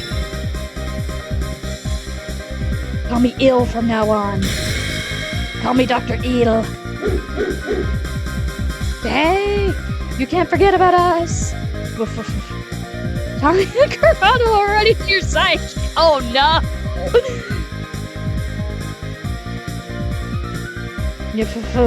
Tommy, Corrado, we're all finally here.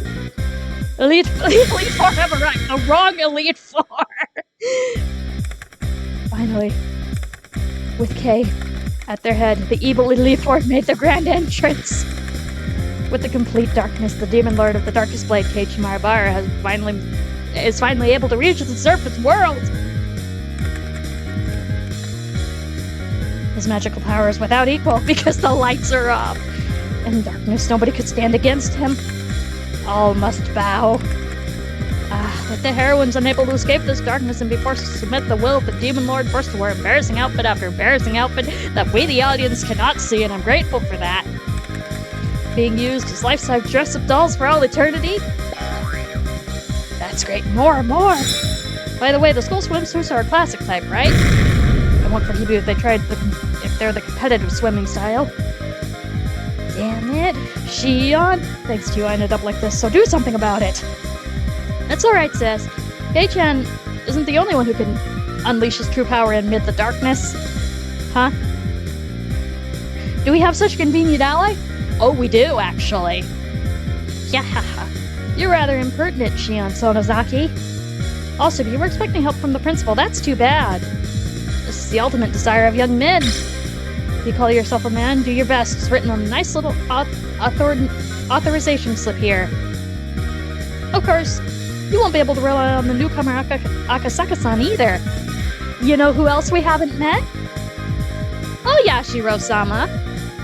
He's been on a private couple's hot spring vacation with his wife's family set up for them since yesterday. Oh, good. They're having a nice, relaxing time. In other words, all the bases are covered. You're so naive, Kei-chan.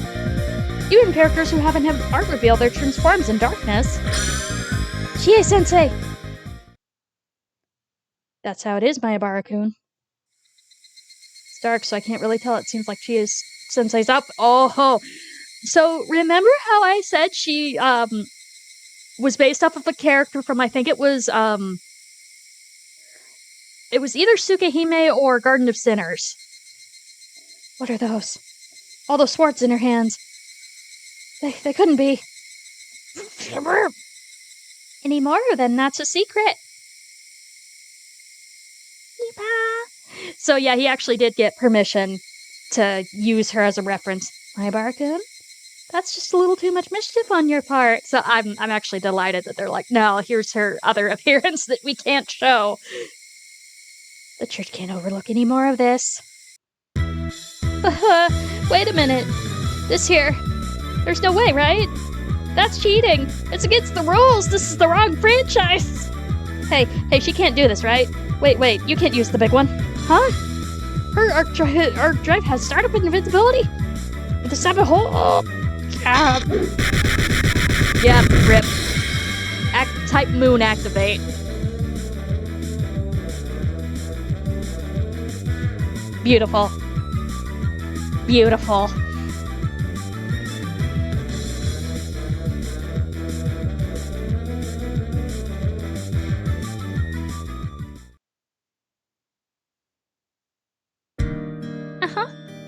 Hello again.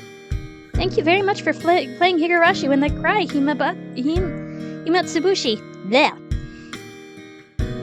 I think you already know this, but Higurashi When They Cry is a type of visual novel without any choices.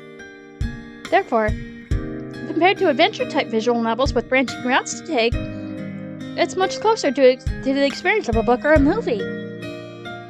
Because of that, there's an opinion out there that should not be called a game per se. Yeah, like how people have issues with walking simulators. Which I do kind of... It's not super derogatory, but it still is really dismissive of the type of experience. Should not be called a game per se. If you're just watching it like a book or a movie, Higurashi When They Cry isn't really a game. True. That's why, as you know, there are a lot of mysteries referenced throughout the course of the experience. When you challenge those, this work will become a proper game. Which is part of the reason why I actually like doing the commentary.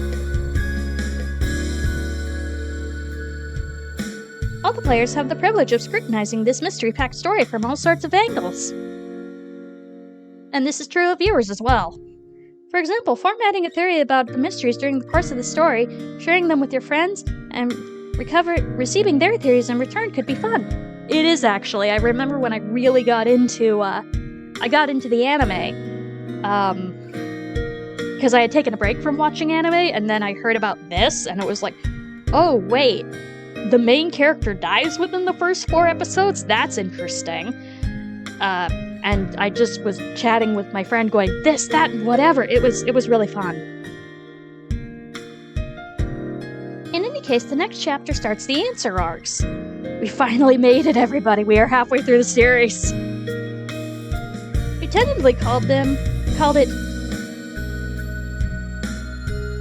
Miyakashi. But answers are a sad thing. Based on what's revealed, all the possibilities you were allowed to imagine until now suddenly become refined down to a few. Based on that logic, we think it right here before the answer arcs is probably where people can enjoy this work called Higurashi When They Cry the most. If by chance, while you're reading this, you've already have the Miyakashi chapter at hand, I haven't started it yet. Please enjoy hypothesizing, theorizing, and fantasizing to the fullest before you start. That's where the real charm of the series takes place. Sorry for saying something so impudent. There's nothing better we'd like than for you to continue enjoying Higurashi When They Cry. Yeah, but I can also see where some people would go, oh yeah, I liked the build-up of the mystery, but the answer or the solution just felt like blah. Because I felt like that too over some mysteries when it's like, and this is the answer, and it's like, oh really? There was so much potential to do others. Well then, have a long and pleasant night. We're waiting for you all in Hinamizawa. If if you come and play with Rena? I'd love to go treasure hunting together. Oh. Did it! Oh, that was fun. Wow, I honestly did not expect to finish it within 2 hours. I thought for sure it would be longer. So we'll exit. And like I said, I still kind of feel like going for a little bit longer. So let's hold on a minute while I let's see if I can do this.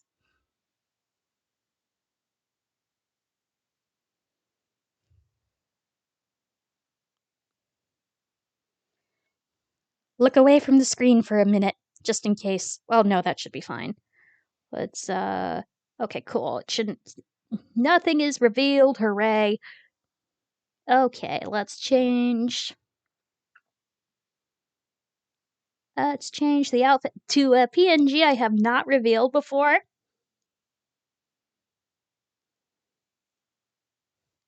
Because it was a very specific one. Once I find where it is. There it is.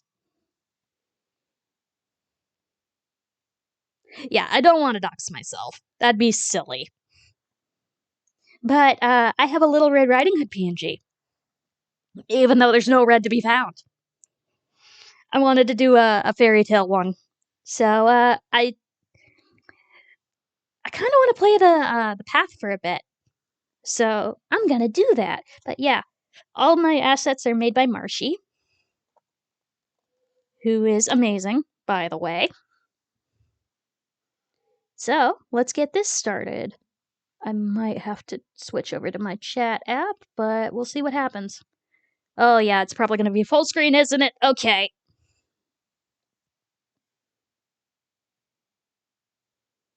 Let's find the capture specific window. Not that one. This one. Okay. Did it do it? Is it ridiculous? Let me get the chat app going.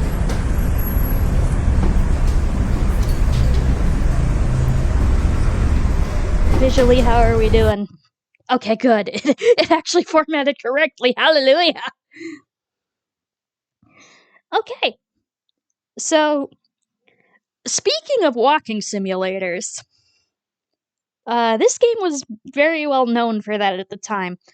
But, I just really like it. Like, it tries to do something with exploring different interpretations of the Red Riding Hood story. It does get a little adult at times. We're actually going to start with that girl first. But, so what we have here is a group of 1, 2, 3, 4, 5, 6 sisters, all ranging from ages 9, 11, 13, 15, 17, and 19. We're going to start with the 17-year-old first. Because, incidentally, while her route is the most, I think, one of the more straightforward, it gets a little uncomfortable at times, so we're just going to get that over with. Sorry, Carmen.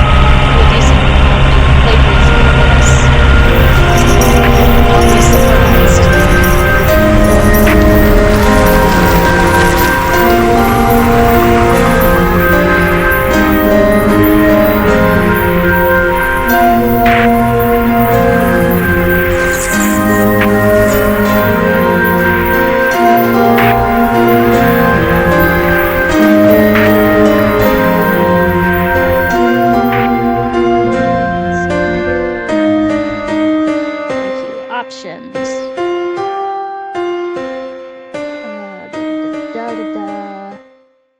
Blah, blah, blah, blah, blah.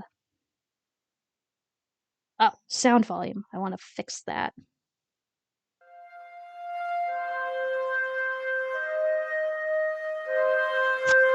Not that.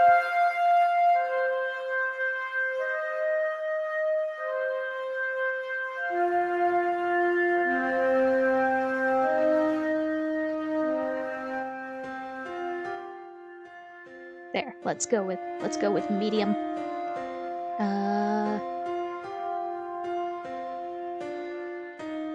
You know, I'm gonna grab my controller real fast.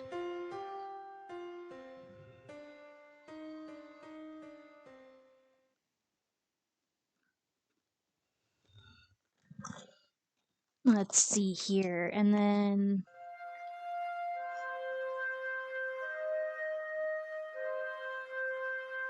what if I go display all plants and some effects, tree trunks. Yeah, let's go with display everything. Let's see. Autosave every 15 minutes. Oh, I can change this.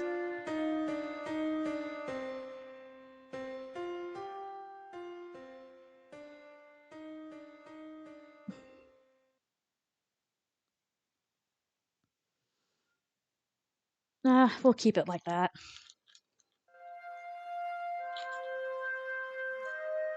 Alright, let's see how far we get with this. Oh, yeah, I should change the category, shouldn't I?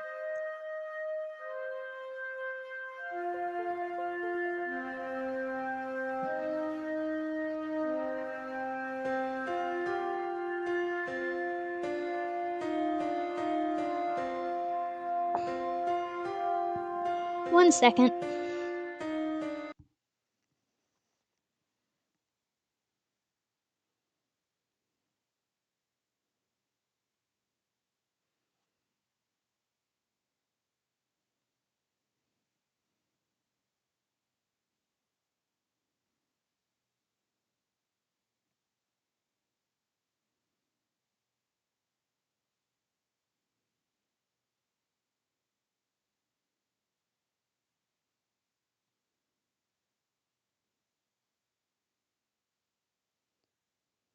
Hopefully the volume's better by this point. Yeah, because the volume was at full thing, and it's like, I thought I changed it! Actually, we'll ignore that. We'll edit the... But yeah, hopefully it's better. So...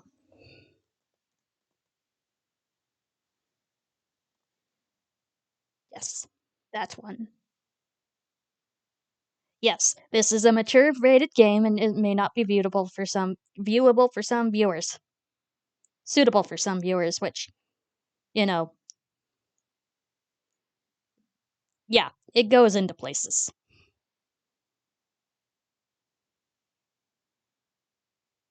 Okay, cool.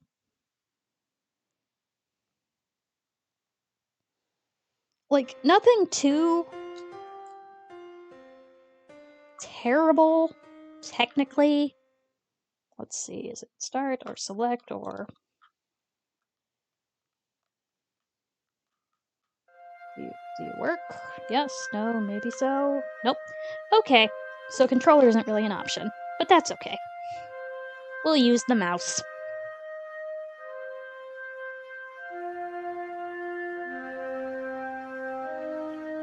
Okay.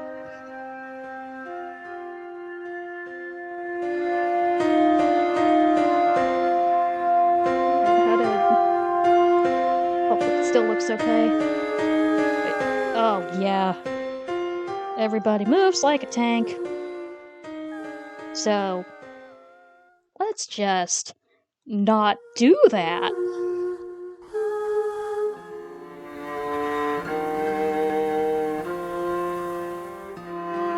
So basically what you do is you wander around in the forest. And sometimes you'll come across some things.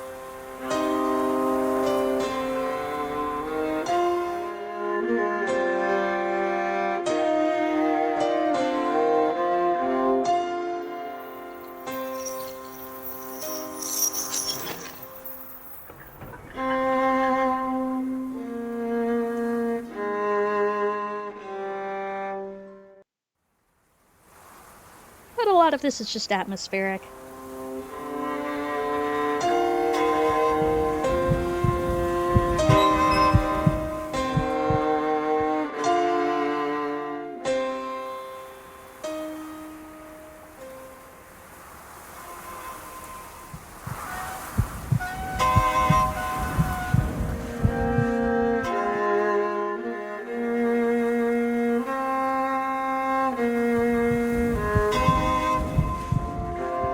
Probably won't find everything, but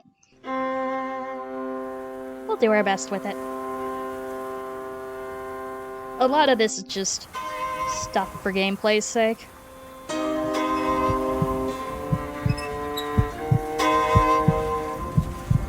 I knew I wanted to stream this before it became completely unplayable. Because, I mean, this thing is pretty old now.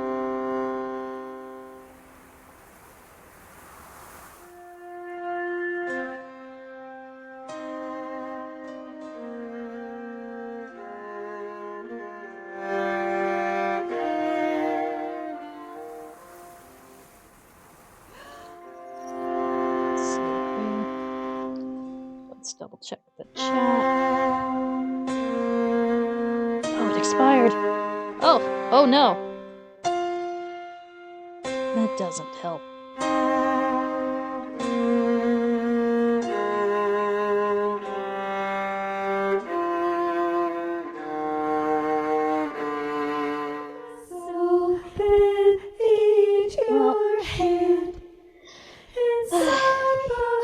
I have to fix that, but whatever.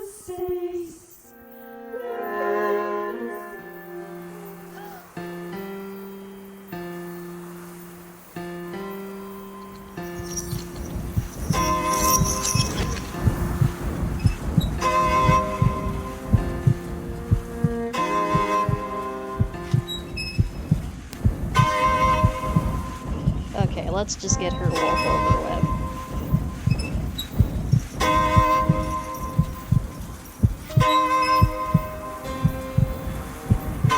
So the idea is you interact with objects and they tell you a little bit about the characters.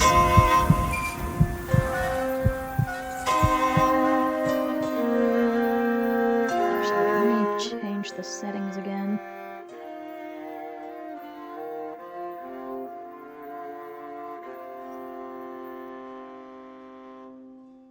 Can I at least... Okay, cool. It's like, at least let me tab over.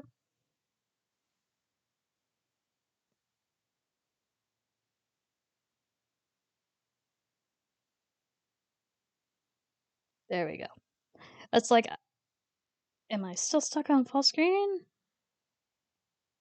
Yeah, okay. Cool, I can at least look at chat occasionally now. Where did it go? Oh no. Oh no, did I lose it? Oh, are we having fun? Oh, I think we lost it. Oh, well. Oh, now it did it. Ah, beautiful. Okay. Whatever. Back to it. I don't know why it exited out of that.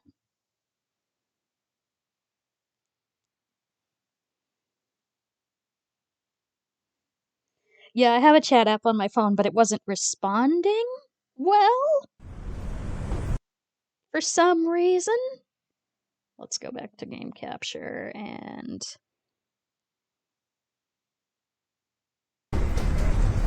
Are we good? Is it gonna be loud again, though? No, I think it'll be alright.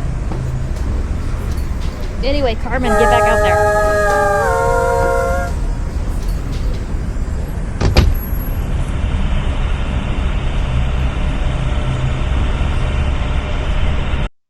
Okay.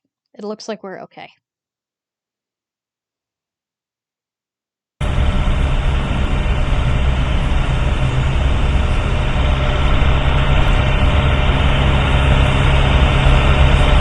Change the volume again.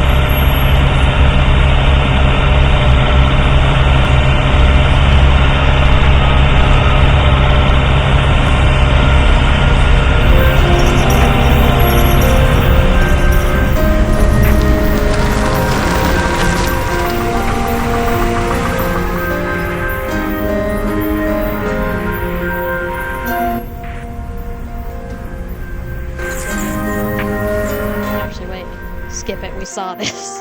I'm sorry. Okay, options. Okay, good. My settings were... Okay. So we're walking, I think. Are we walking?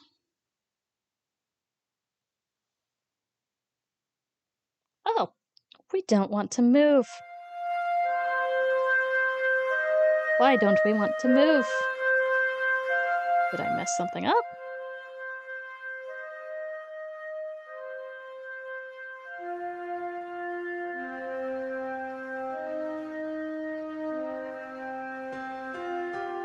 Oh, fun. Fun, fun, fun, fun, fun, fun, fun, fun.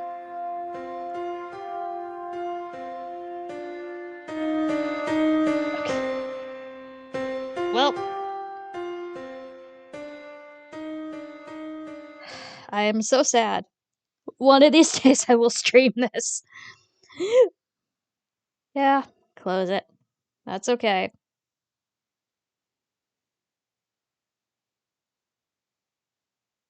One of these days. Well, that at least got me to a little bit longer. So, I think this is where I'll call it. I finished another thing. I'm really happy about that. So, next on the list to try to finish in a semi timely manner is going to be disc creatures. And hopefully I will. Oh, redeems happened? Thank you, Edie. Okay, what happened here? Oh, oh, compliments for. Is you wanted more compliments? Of course I'll give you compliments. You're lovely. And you're a really good friend.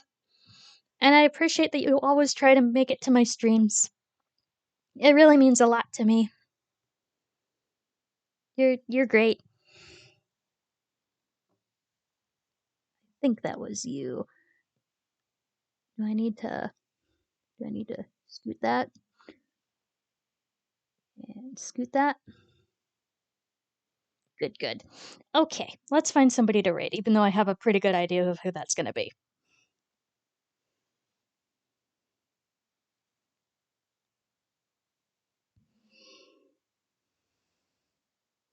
Of course, I might actually I might do a different thing for the path. If it gets too hard to actually stream live, I might do a different thing. I am gonna try to do uh, some different YouTube content, actually.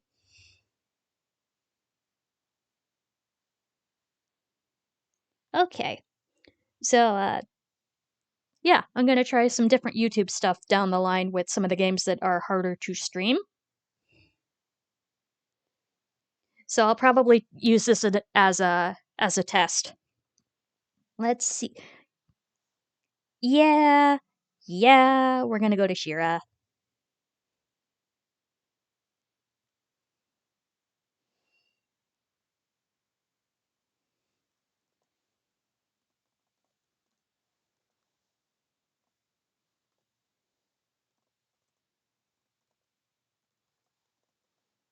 And let's actually change the category back to Higurashi because that's still accurate.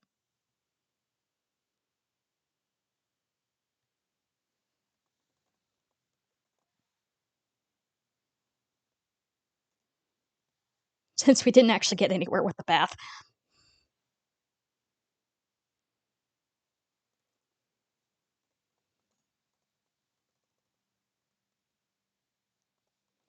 So, we're gonna do spooky story time, right?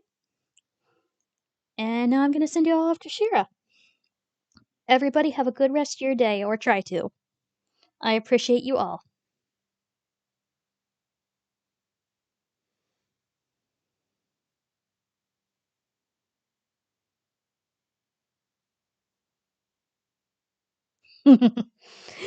I mean, if you want. Oh, wrong thing. Wrong button. Let's try that again.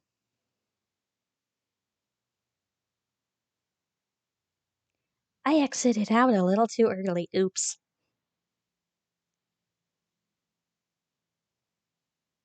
Have fun! Bye!